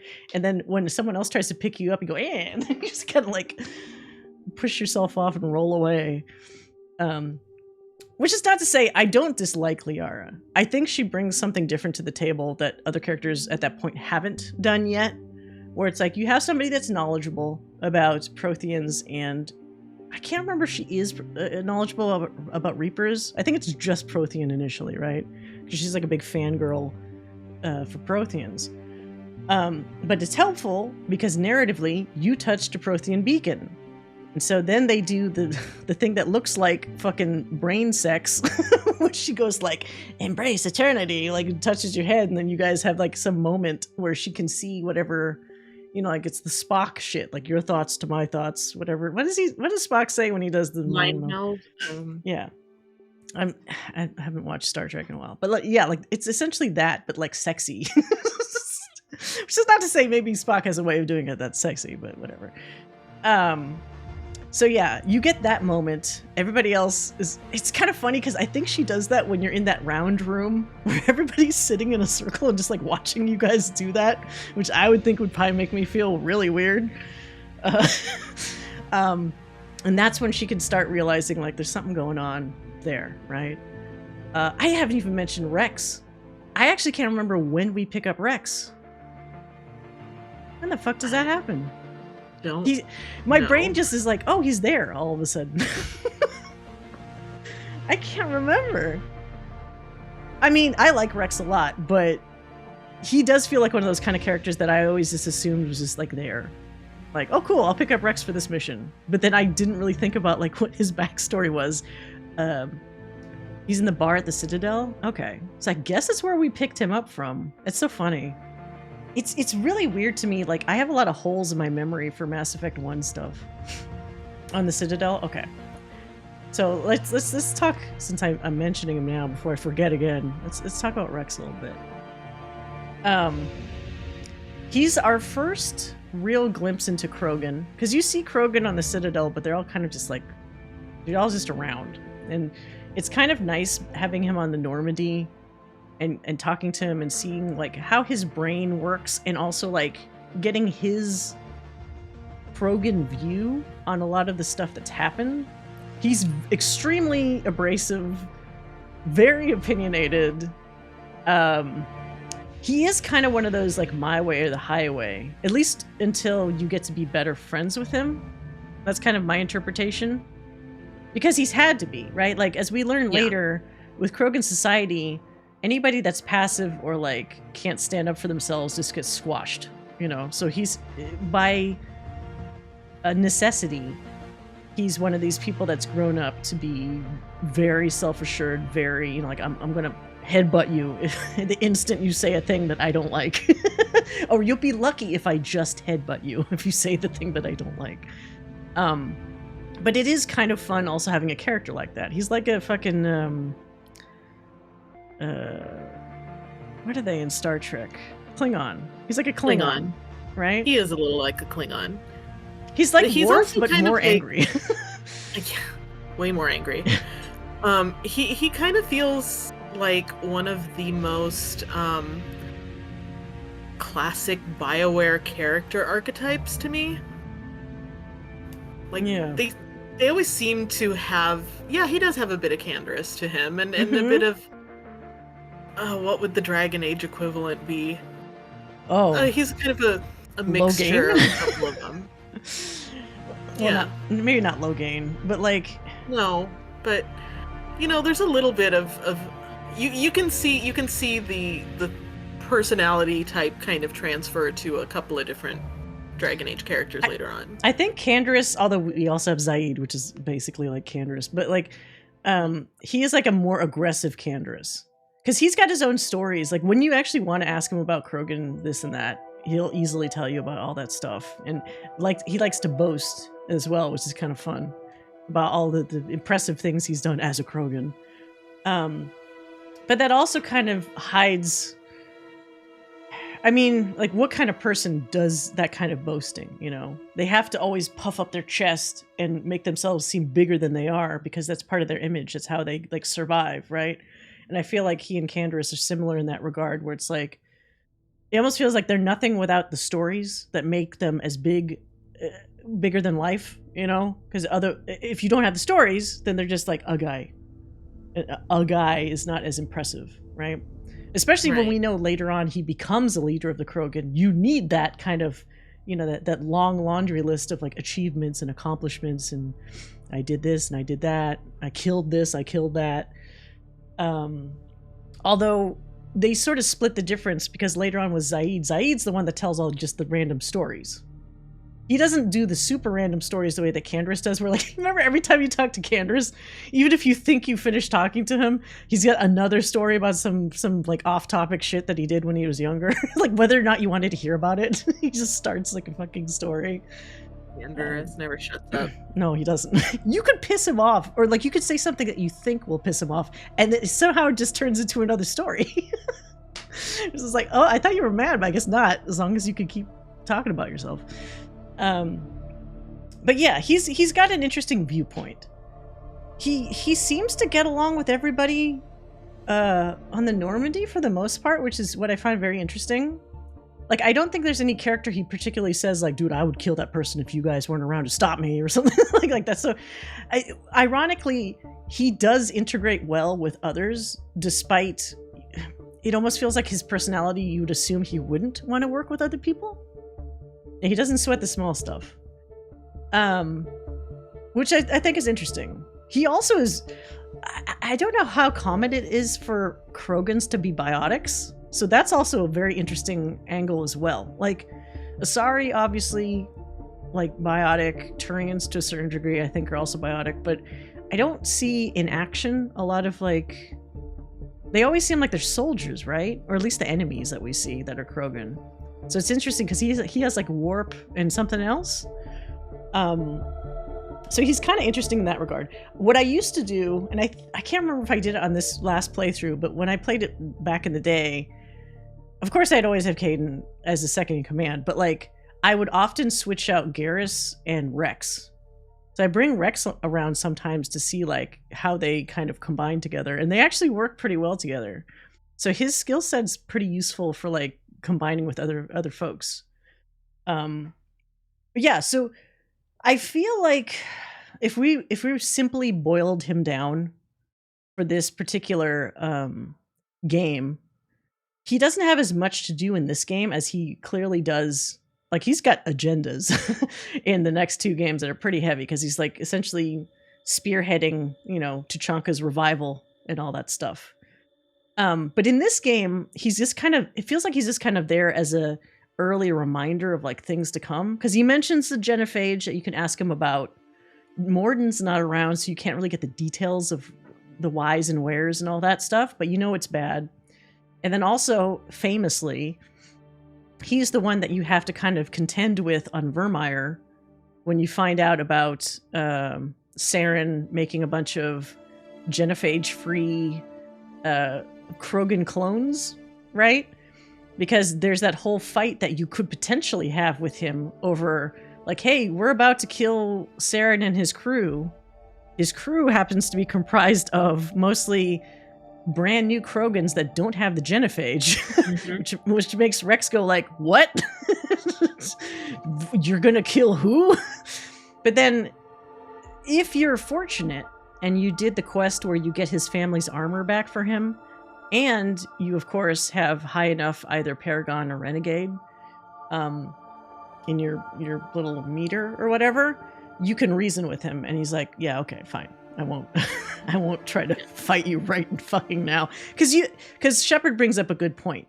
Yes, they may be genophage free, but these are Krogan that are bred specifically to be under Saren's control. They don't have a will of their own, so that's not going to help you in the long run, because whatever you do will just breed more of those manipulated Krogan. Do you really want Krogan that have no free will? And then, Rex understandably goes, no, I don't want that. Like that cost is a little too high, right? So, And I like that story beat a lot. Yeah. I like it when your squad members disagree with you, because it makes them feel more rounded as characters, like they have an inner life that Right. may not match up with like your own moral stances on things and what you want to do. And I think that was very well thought out. You could really see the care that they put into creating these characters. Oh yeah, absolutely. Oh, I forgot about Tally. There's also Tally. I love Tally. I think shit. I'm much like Rex, I'm racking my brain to think there's like some off topic almost Citadel mission, right? Where you like save her from somebody, and that's how you actually meet her for the first time. Which reminds me that, wow, some alien races are just really shitty to Quarians. Because she's one of those examples where, like, isn't it her and then that other Quarian, I think maybe in Mass Effect 2, that lady that's just being mistreated by people because they just assume the worst of Quarian. Mhm. So, that kind of is interesting, just world building on its own that the player is privy to right at the start, because we don't really know much about Quarians off the bat. Oh, you can see how even the tiniest bit of hope gets deep under his skin. Underlies, right? Yeah. So, just briefly about Rex, like it does reinforce how bad the genophage is. That even that moment where you're reasoning with him and saying like, but those aren't the kind of Krogan you want. They're not true Krogan that are being cured of the genophage. Like you can almost see like the gears turning in his head where it's like, is that, can I work with that? Like, can we still make this work because it still gets rid of the genophage? But then he still does come to the conclusion, hopefully, that like, no, the ends don't justify the means in this particular case. So you rescue her in the wards, Tali. So going back to Tali, you help her out in the wards in the Citadel. She joins your crew. I feel like, Garrus almost similarly. I feel like they don't necessarily get a chance to shine, her and Garrus, until Mass Effect 2. Like, she's cool to have in this one, and I like her a lot, but I feel like her personality gets to flourish more in the next game. Like, it's good to have her here to establish her, so she's a friend, by the end of this game. But I actually didn't really... Like, it's cool to hear from her viewpoint about Quarians, like when you talk to her in the Normandy, because that gives you, once again, some fresh lore that you haven't gotten yet, because you don't generally interact with Quarians very much. Different information about the Geth themselves, because that's another thing where it's like, we're not super informed about Geth most of the time. You just know that they're an enemy force, and that's kind of like it.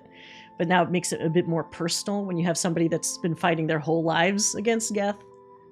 And she's pleasant enough. But I even feel, even for the voice actress herself, I feel like she becomes more confident like in the next game and onwards. Yes, for sure. Like her and even Liara to a certain point, and some other characters, like, I don't know if it's voice direction or them just getting used to their characters, but some of them are a little light, not like delivery wise, if that makes sense. And they feel more confident with some of their delivery in the next two games. Like they've gotten their footing a little bit more about their, like, what kind of personality that they're trying to put across. Yeah, and I think that's in part due to, like, I don't know if this is true, but just from watching the way you interact with the characters in the first game, it kind of Mhm. seems like maybe they weren't sure how people would react to the like the really alien characters, so maybe they held back a little bit and not like push them in the spotlight too much. It could be, yeah. They're also kind of choosy, right? Because some characters seem to get a bit more love in that regard than other ones. Yeah. Or it could also have been they just didn't have enough time. Because who knows? The timetable for that first game, they might not have actually gotten that much time to do, all the things they wanted to do. Oh, Jesus. Holy fuck. God, this startled me. Thank you so much for the gift subs, John. Oh, wow. Well, to everybody that got, I see some familiar names in the gift subs. Thank you so much for the 5 tier 1 gift subs.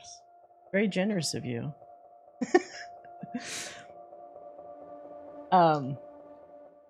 Shit. My brain just like derailed a little bit from that. Yeah, so it's a nice like stake in the ground to say like, okay, here's the thing. And here's we're giving you one of each one of these, for safekeeping. Although you don't get a Vorcha and you don't get a Volus and you don't get some of those other ones, right? But those will, maybe, who knows, maybe those will come in the future or something. Can you imagine having like a Volus squad mate? I don't know if maybe I don't want that. I don't know. Yeah, so Tali's kind of there. I also didn't use her too much because some of her skills in the first game are just kind of boring. Like, she doesn't get the fun little drone and all that stuff until the second game, I think. Yeah, I think so. Oh, thank you, John. I appreciate that. Yeah, so she's kind of just there, not in a bad way, but like, obviously, when I was picking my hierarchy of like who to bring in my squad, I think I brought her like a couple times, but I didn't do it that much. I did it much more like later. Basically. So there's that. Let's look at this here. So Eden Prime, there's the Citadel. There is that certain point in the story where the council finally agrees that Saren is a problem. And then they're like, you know what? Let's make a human Spectre, because, just because. And then that's a big deal, right? Because canonically, there's never been, first of all, Spectres are really hard to get, like, to become.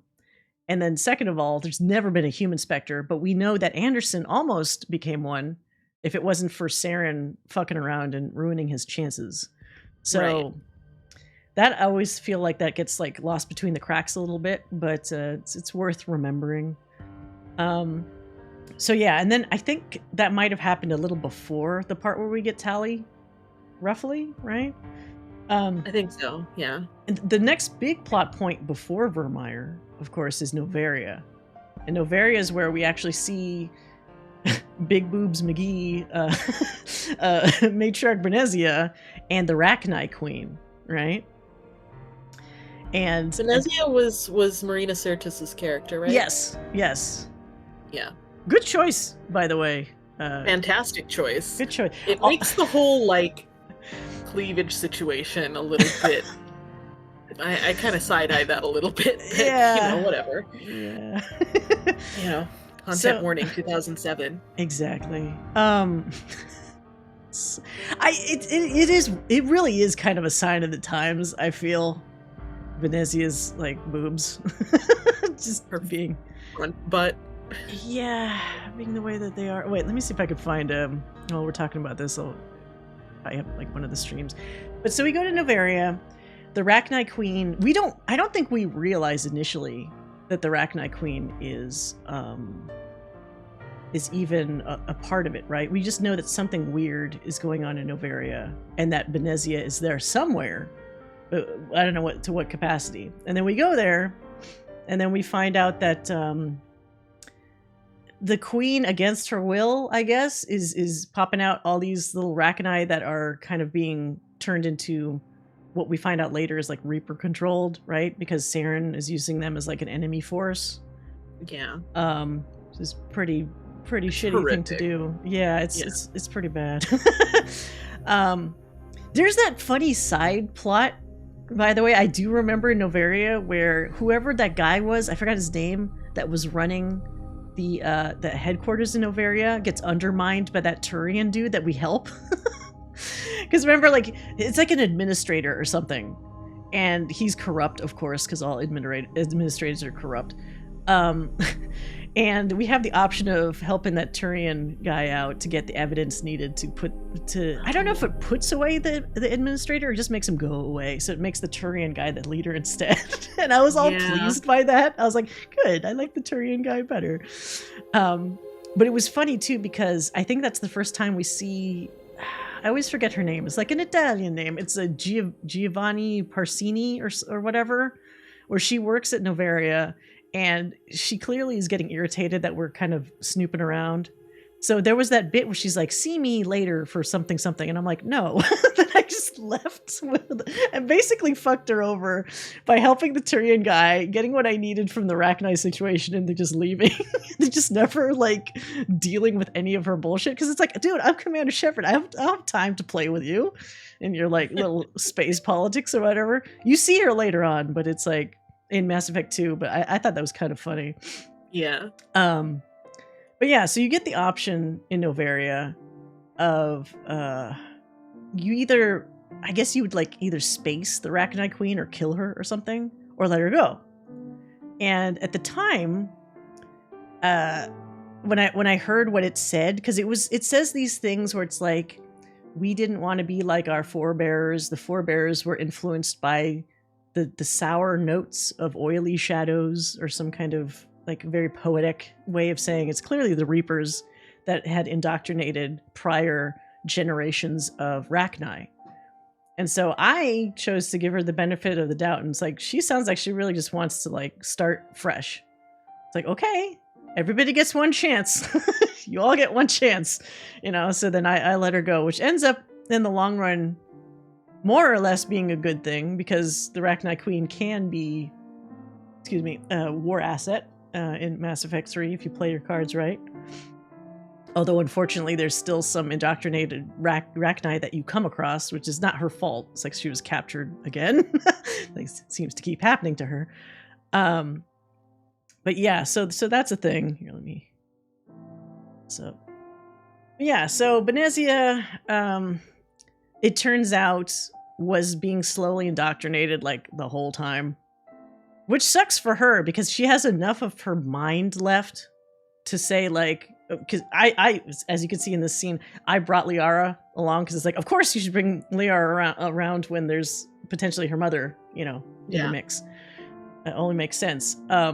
There's enough left of her after the fight so she can say like goodbye to Liara, I think, and apologize for like what she tried to do, which it sounds like in retrospect what she thought she was going to be able to do was stay close enough to Saren to either undermine him or like get information about what the hell he was doing. But in the process, she basically got herself indoctrinated because she was around him for too long. Which is kind of like, whoops, sort of a major blunder, but her heart was in the right place initially. I do find it weird that like she just doesn't look like any other Asari. I'm not sure why. Like, it is weird. Her design is weird. It's not. It looks more like, you know, almost like someone who would belong in Dragon Age. Yeah. So I'm not sure if they wanted to base her face specifically off of somebody existing, someone else. I don't know. I still find that kind of funny. Ghostly. Yeah, I'll get to that part, Crimson, about the oily shadows. But yeah, so it's sad for her. You kind of get closure about the Benezia thing. She does feel ultimately like she was really underused. She's only in a few, we only physically see her in a few cutaways, you know, like that we get to see, not Shepard, of what she's doing with Saren. But she's almost kind of not present for most of this stuff, which feels like a missed opportunity. Like maybe she could have popped up a bit more. Is this, we suddenly see her here in this moment, and this is the most we've ever talked to her ever up to this point, and then suddenly there's the fight and then she dies. You know?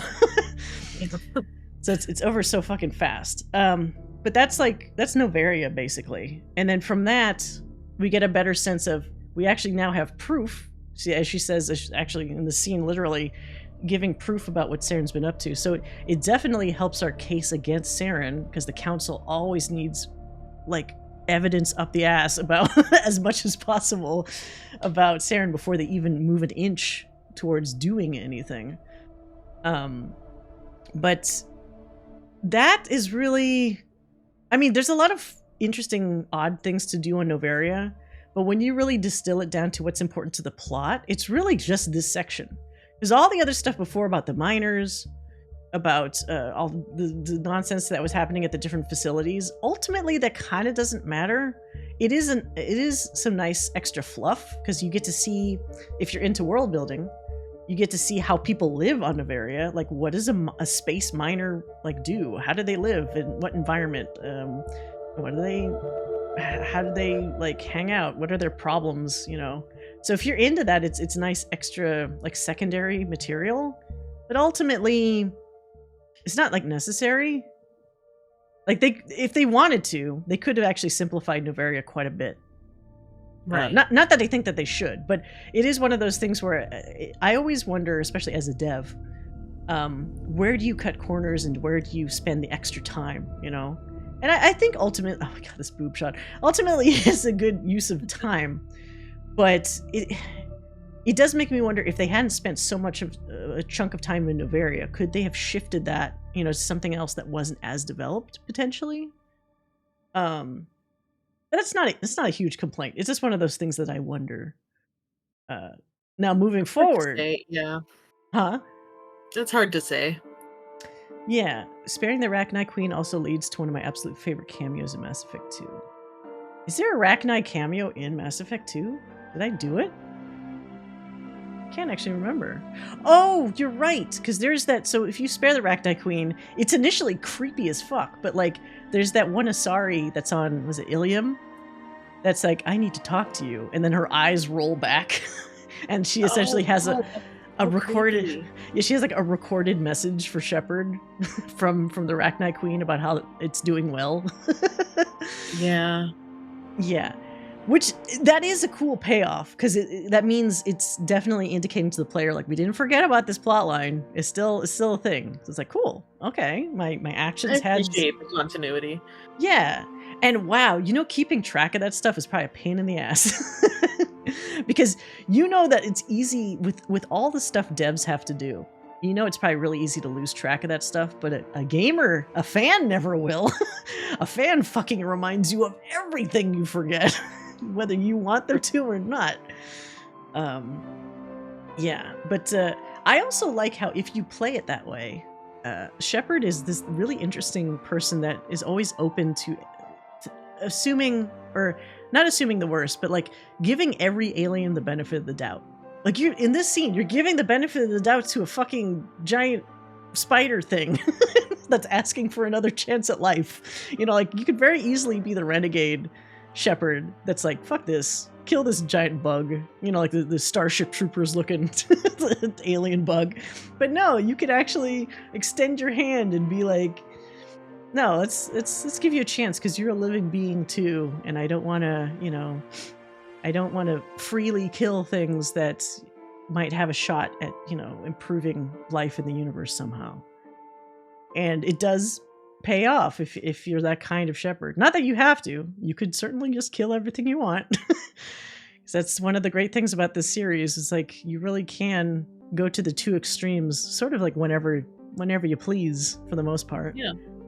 Although sometimes you pay for it, as we'll get into with Mass Effect 2. Anyway, so yeah, so there's the stuff that happens in Noveria. I think at this point, everything else is kind of fluff until you actually get to Virmire. We finally got to Virmire, where it's like, okay, this is Saren's main base of operations. He's making, as we mentioned, those Krogan that are kind of mind controlled from birth to be, you know, his troops. And it does kind of feel like it just instantly happens for all of us meandering around space. I do feel like suddenly we just instantly know where, not instantly, it did take a little bit, but like we're already in his backyard immediately, and it's like it's the equivalent of us being what's his face, Jack Nicholson in The Shining, just axing down his door like, "Hey, Saren, we're fucking here to fuck your shit up, ruin your plans." But little do we know, like, we're ruining our own plans in the process, because that's where the fucking nuke situation happens. So first of all, before even the nuke situation, there's obviously the Rex situation that we just mentioned, where if you play your cards wrong, which I did the very first time I ever played this game, you won't be able to convince Rex to stand down. And I think when I played the game back in the day, I just didn't do his armor quest, because if you do the armor quest, he will like automatically be cool with you. He'll be like, okay, I trust you, whatever.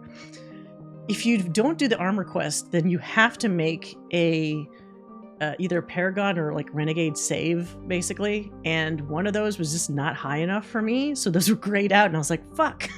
So what happens is, it's not like you get a game over, or you even shoot him. Fucking Ashley comes out of nowhere and just ventilates him. And not once. She empties her fucking clip.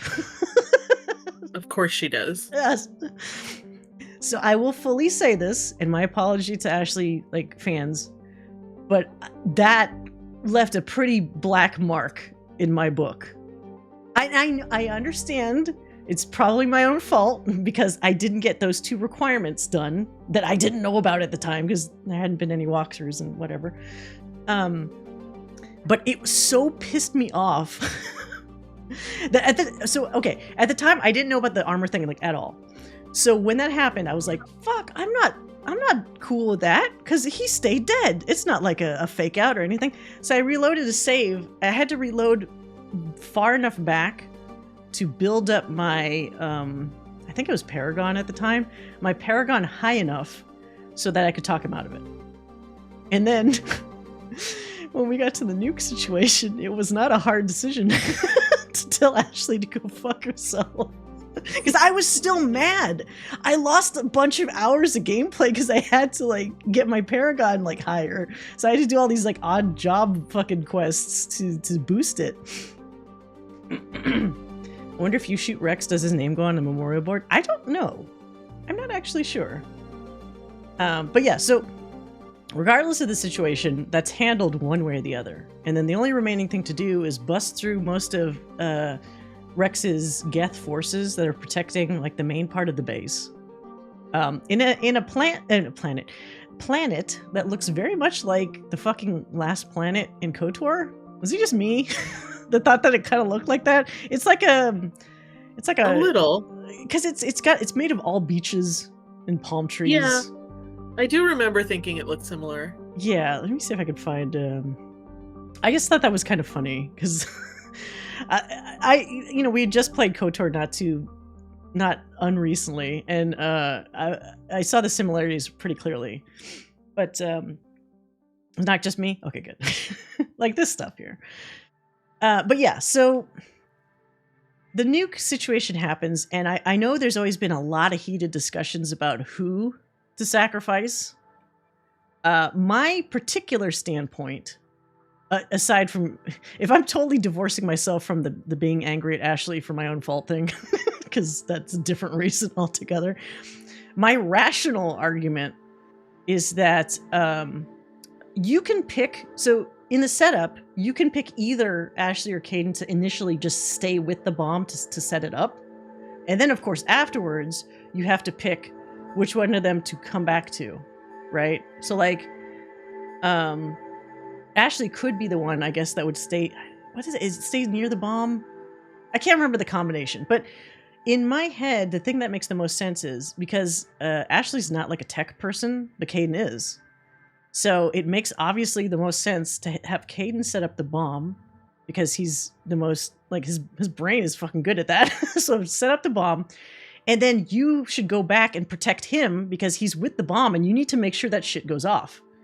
Because if Ashley's left with the bomb and she's dumb at like electronics or whatever, and she gets apprehended or killed by the enemy forces, then your whole plan to nuke this shit doesn't work.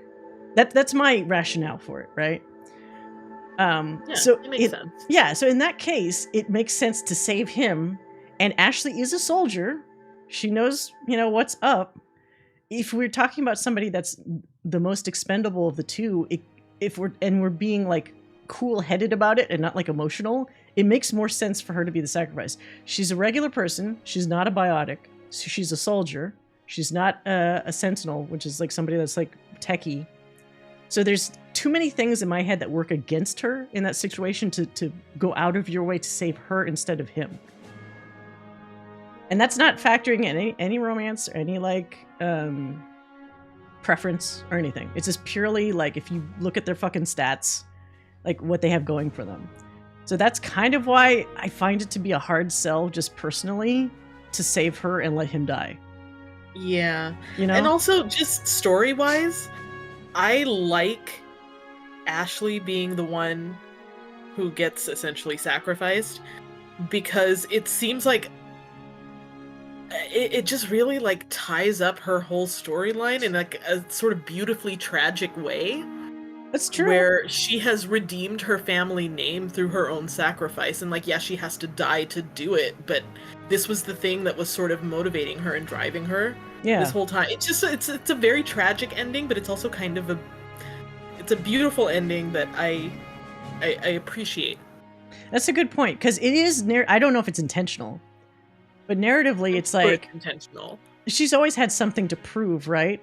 What's the bigger proof here than to lay down your life for the ultimate goal that will save like everybody? Ultimately, I mean, like not immediately to save everybody, but like in the long run, your act helped everybody.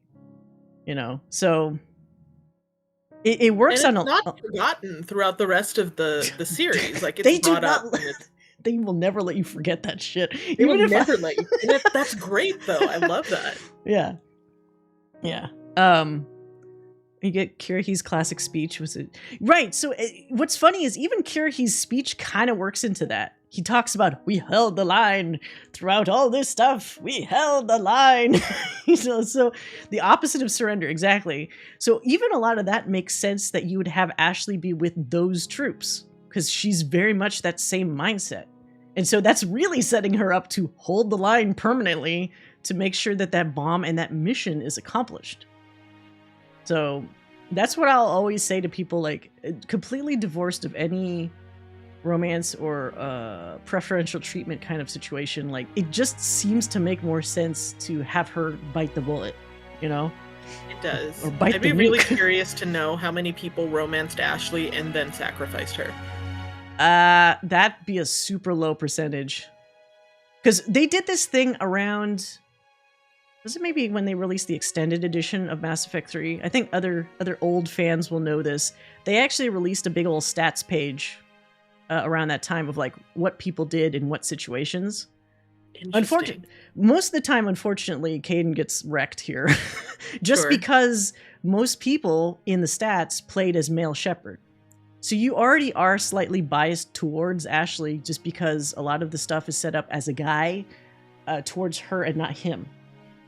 So that's working against him. Plus, since there's two relationships in there, one of which is Ashley, there's also a good chance that those people romanced her as well. Which, in that case, as a gamer, are you really going to screw yourself out of a romance that you opted into? Like even on top of that, very few people will consciously or willingly sacrifice a character that they've invested so much effort into. So... I would love to see nowadays a stats page, because one thing I've noticed even while we're talking about this is maybe it's just in my head, but from watching people stream stuff and talk about stuff more recently, it feels like maybe some of that's shifted. Newer fans or maybe older fans that have just had so much time to like branch out and try different combos, I feel like more fans now sound like they let Ashley take the bomb. Like back in the day, it sounds like everybody makes Kaidan take it. But I feel like now I'm reading a lot more people make Ashley take it. So it might just be maybe this new generation of Mass Effect fans are just interpreting the characters differently. Or maybe people have just thought about it longer and come to a different conclusion. I don't know.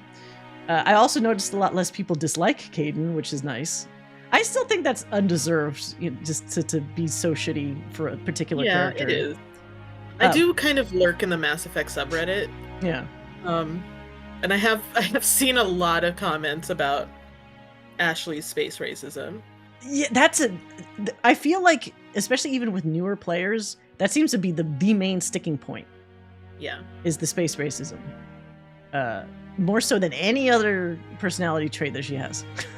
Whether or not you believe it's actually space racism or not, as we discussed earlier in the talk, but like, yeah, that is definitely that is strong enough hatred for people to override any kind of misgivings they may have about Kaidan. True. Which is amazing to me. Also, the romance tag doesn't activate until after Virmire. Oh, interesting. Oh, it doesn't like lock you in, basically. Because you can futz around with people, but you don't really commit until after this whole thing has gone down. What's a bummer is that if you're romancing the person that survives, you get hit with the brunt of all that survivor's guilt that character has, which is realistic but also frustrating because it's like there's not a lot of time left. I'd like to kind of to escalate this romance, but then you're constantly hearing them talk about like the other person that's dead. It's like, come on, please. Just like smooch a little and something. Come on. Yeah, so, but there's that. Virmire, I will say, I wish this didn't exist. I'll just be honest and say, I wish it didn't fucking exist. Because, and this is the huge issue I have with Virmire and the survivors, which I'll call from this point forward, Virmire Survivor. The way this is narratively structured feels like whoever survives is permanently locked into being like half of a character. They're never really allowed to be a full character because the way things are structured, especially in Mass Effect 2, they are essentially a fucking palette swap of one another in the same situation. They don't get to have their own unique... On Horizon, they're in the same situation regardless of how you dealt with them. On Mars, in Mass Effect 3, they're stuck in the exact same situation. They only get to branch out after Mars is over and actually start to be their own person. And that's so late, relatively speaking, in the entire series. That it's almost kind of too late for some people. It is, for people that I've talked to that weren't hot on whoever survived until Mass Effect 3, I have seen a bunch of them kind of take back some of what they said and said, oh, such and such, whether it's Kaidan or actually became more interesting in Mass Effect 3 because they finally got to be their own character for a minute, you know? Right. But they've been handicapped for like over half of the entire series. Well, there would be a certain amount of, did you save me just because you thought I was hot, guilt? I mean, that's a little portion of it, if I'm being 100% fair honest. question. That would be a fair question, though. Yeah. I just don't want to be called out for that. As someone who got into Mass Effect during the pandemic, I never understood the Kaidan hate. I'm glad. But see, okay. Oh, I'm so glad you mentioned that, Mirtugs. Because that is actually one of the things I love about his character is that he's a weird nerd. Not weird. He's a dork. He's an unexpected dork. Unexpected, unapologetic dork. Because the stuff he says, as I mentioned in one of our previous streams, he is like a shower thoughts guy. And I love that. He's like, first time he's on the Citadel and he just goes, big place. It's like, yeah, it's a big place. And the other shit about like, he accidentally, it's so fucking funny. They're looking out over the view of the Citadel and they're hoping that, other races will like the humans after a while. And then Shepard says something funny like, oh, why wouldn't they love us? Or the lands that we live in, we got these beaches, this wonderful thing called love, all this kind of stuff. And then Kaidan just goes like, oh, well, there's no reason why they wouldn't love you. And so he's like, oh, never mind. Like his brain like fucking short circuits, like he accidentally admitted something super fucking early. And then Ashley, I think, kind of makes fun of him a little bit for like not thinking before he talks. But like, there's funny shit that I wish they played up more because those are quirks that are really cute. Yeah. And they don't let him do that until Mass Effect 3. He does a bunch of those stupid things and they're great. but they're few and far between in one. But when they hit, they're really fucking funny. Like the thing about like you go to some planet where it's fucking cold, and he says something about like, my mom always told me I should bring a sweater or something like just these offhanded like random like things you normally maybe think in your head that he literally just says out loud. Filter. Yeah, he has no filter. It's so funny. It's funny and it's cute. Like, do more of that. Oh, here's the showdown with Rex in the video here. He's super clueless when you visit. Yeah. Oh my God. When he goes into one of those clubs for the first time, I think it is Cora's Den, and he's just kind of like, wow, what the fuck? And then Ashley, I think, misinterprets it as him being like a pervert, like put your tongue back in your mouth kind of thing. But I think it's just, he's just kind of overwhelmed because he's like, what the fuck is going on in here? You know, like a process kid. What he's seeing. Yeah, and I honestly don't think he's being like a horn dog about it. I just think he's just like, whoa, in the most like innocent way. Because even later on, he's not really into the club scene, because he makes some comment about too many lights, too much noise. Like it hurts his head after a while because of, you know, his old migraine thing with his L2 implant. So I felt bad for him when he says that. It's like, in my head, I always kind of try to minimize how long I'm in those clubs, because for some reason it doesn't matter, but I always feel bad because it's like I'm making him sit in this environment for longer than we probably need to be. And it does speak a bit against Streetwise past. It does, but it's like you could have a little bit of both. He could have been forced to be on the streets. Maybe people try to take advantage of him, but like there is and they don't play enough with this. What do you call it? It's like a dichotomy. Is that the right word? Yeah. Where he's nice, he's super Boy Scout sweet to a point. And if you cross that line, he's not sweet anymore. But you kind of have to push pretty hard to get to that point. Like I mentioned with the Superman thing, his morals are through the roof, you know, as a person. But every person can get pushed. Like every person has that point where they get pushed too far. And he does have those points occasionally in the series, as we see a couple times actually. So who's to say that couldn't have happened to him in those 4 unaccounted for years, where he obviously didn't lose his complete, you know, faithfulness in humanity or whatever. Well, not humanity, but in like people, aliens and humans alike. But he might have had to do a couple push and shoves, you know, like when necessary, right? And now that we're talking about it, I kind of wonder, you know, his like lack of filter and whole shower thoughts thing. Like maybe he spent a lot of that time alone, where you don't really need to think about whether or not you're saying something out loud. He could have been doing some self-preservation thing where it's like, I got to survive on the streets. I can't make ties because I can't trust things. Is this me, myself, and I? Who knows what some people get kind of weird sometimes when they've been with themselves for an extended period of time, you know? Yeah, we've all pandemic, right? Yeah, exactly. I think that's almost more relatable now for people. I think so. Yeah. Maybe he was thinking, what's going on in this club? It looks like someone actually mops the floor. That's a thing he probably would say, like, hey, this floor is really clean. You know, like it's like some random shit like that to somebody else would be like, why are you even mentioning that? But to him, it's just like a thing you say. Anyway, but yeah, so Virmire happens. Awful things all around. Everybody's at their like low point. Each one of these games has like the low point, and that's definitely the low point. But then from all of that, I can't remember what it is. They get the clues finally to Ilos, the final location that gives them clues to Saren's true purpose, where they find Vigil, the Prothean VI, that explains all about the Reapers, all about the fucking Citadel, which up to this point, they've been very quiet about. And I think that's actually pretty clever in that they foreshadow stuff about the Citadel and the Reapers, where every place you've been going to, on the Citadel has keepers. And for the most part, you're like, what are these little weird bug things? What are they doing? And there's that tiny subquest where it's like that Solarian guy wants you to scan the keepers and figure out shit.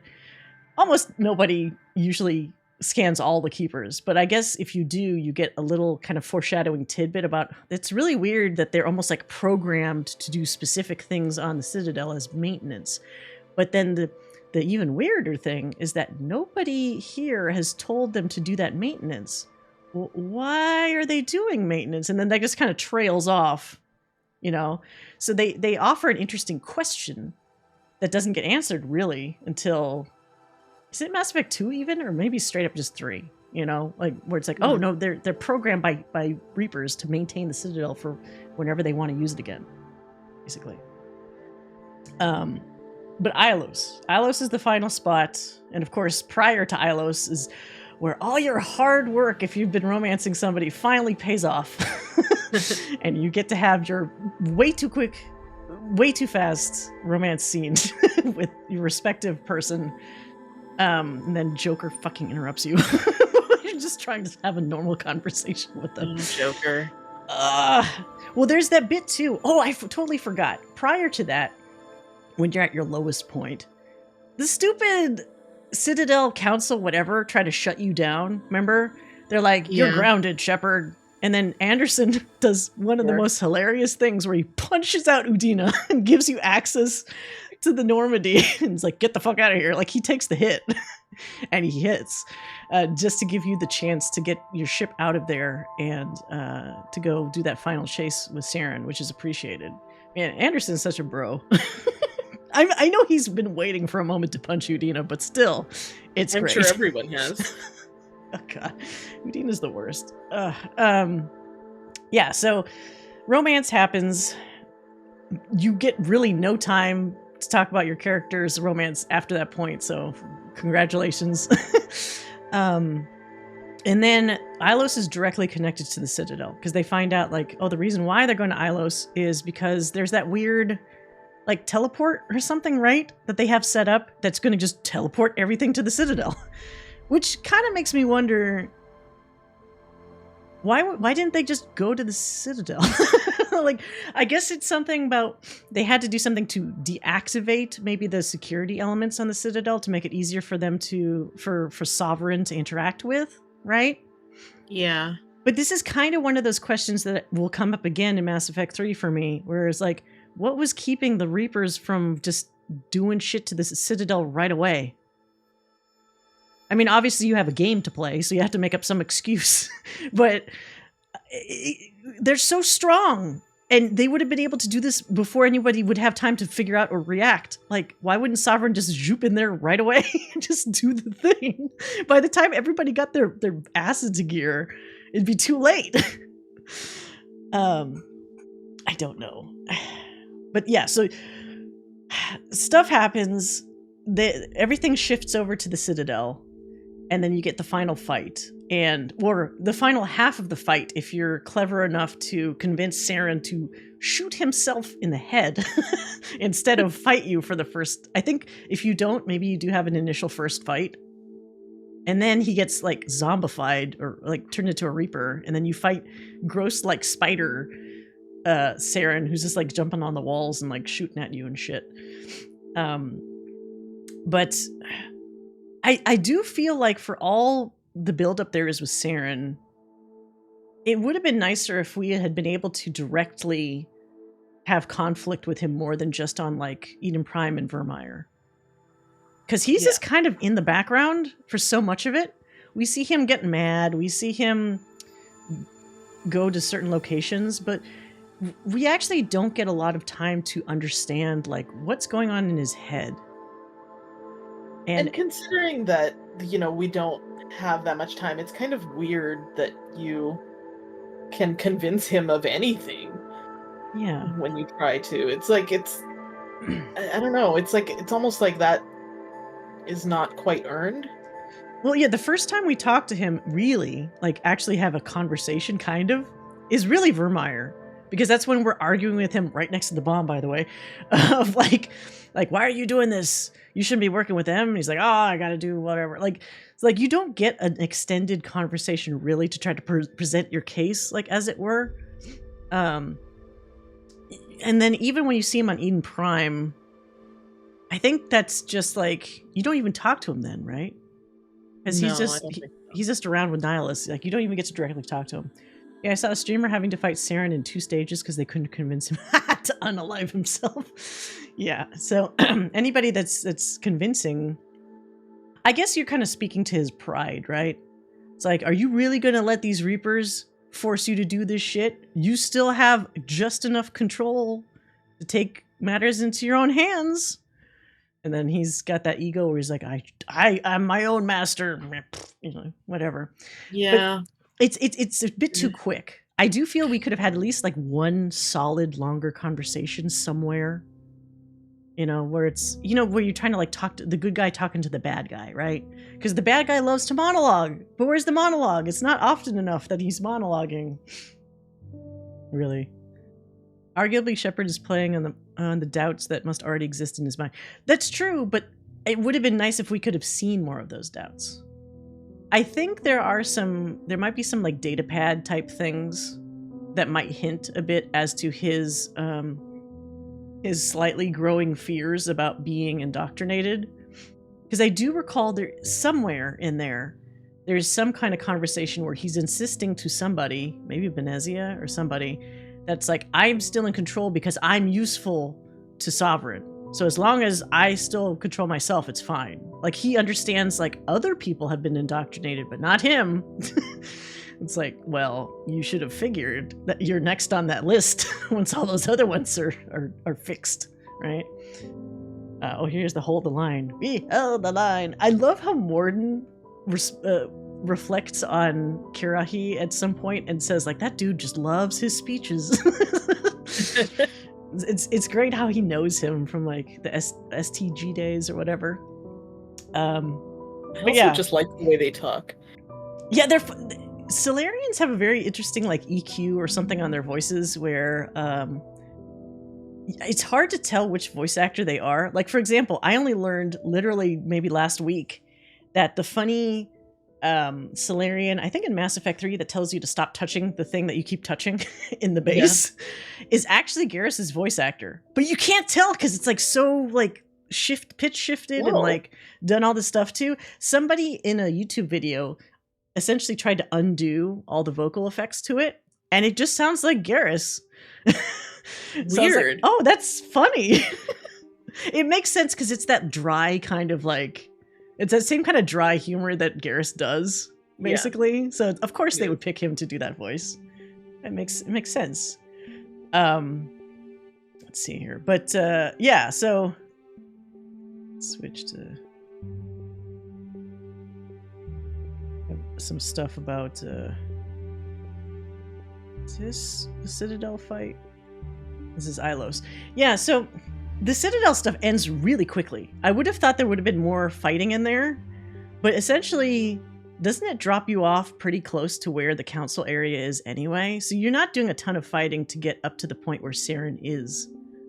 So I don't know if the devs were just like out of time or they're like, people just want to be done with this game at this point. So that they just like hurried it the fuck up.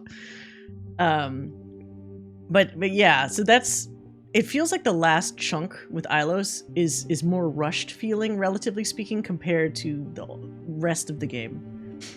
But it's still pretty satisfying.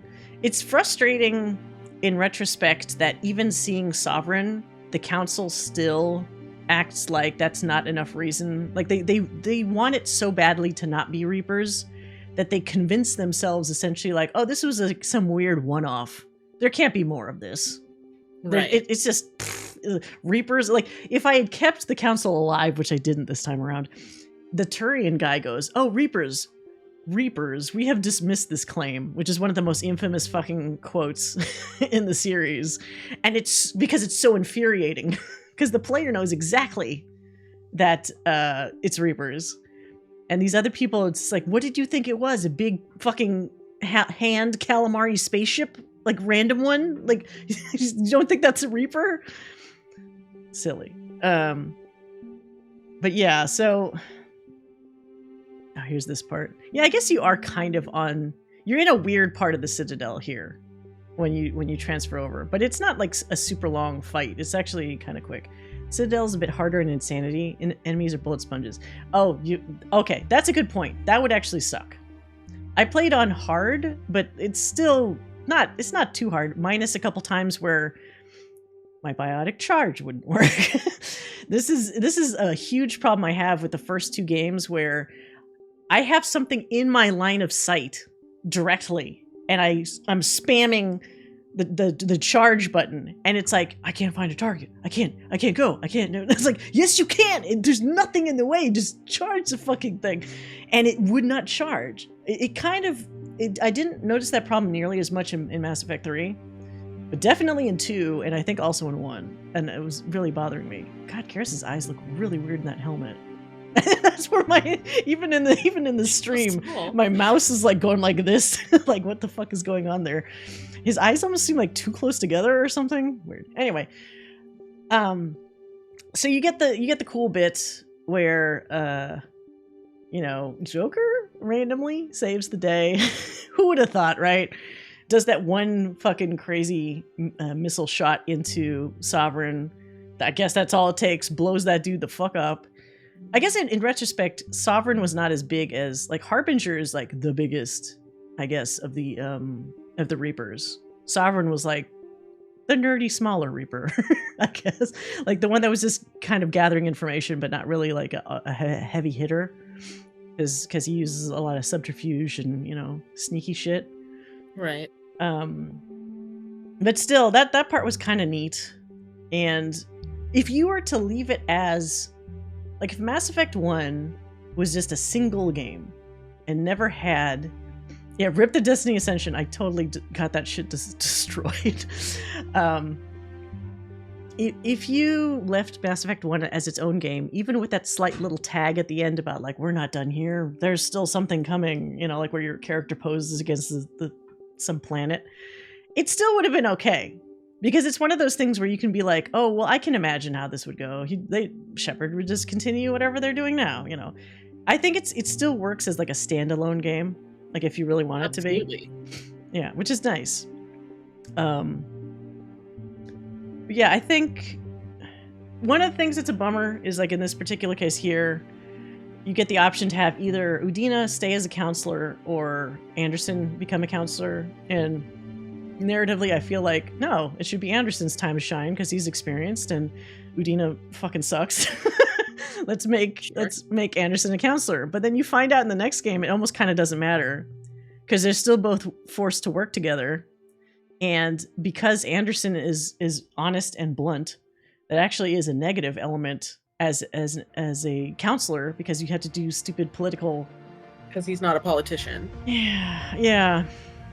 Which is disappointing, but maybe realistic, unfortunately. It is. That's what I hate about that fact, where it's like, ideally, you should have the most honest, upright person, forthright, whatever. But Udina would technically be more successful in pushing things across the table, which is probably why they force it so they have to work together. But from a dev standpoint, that also works because that means both situations are essentially equal. So they probably don't have to do a lot of extra legwork, since Anderson isn't like super different from Udina functionally with that situation of him being like, he's still dependent on Udina, so Udina still has to be a part of the component, and regardless of who does what, they're both still paired together. So it is what it is. But yeah, overall, I still think it's a very solid game. I think the Legendary Edition was kind of necessary in making it more palatable for newer players, because an unmodded original Mass Effect 1 can look pretty rough.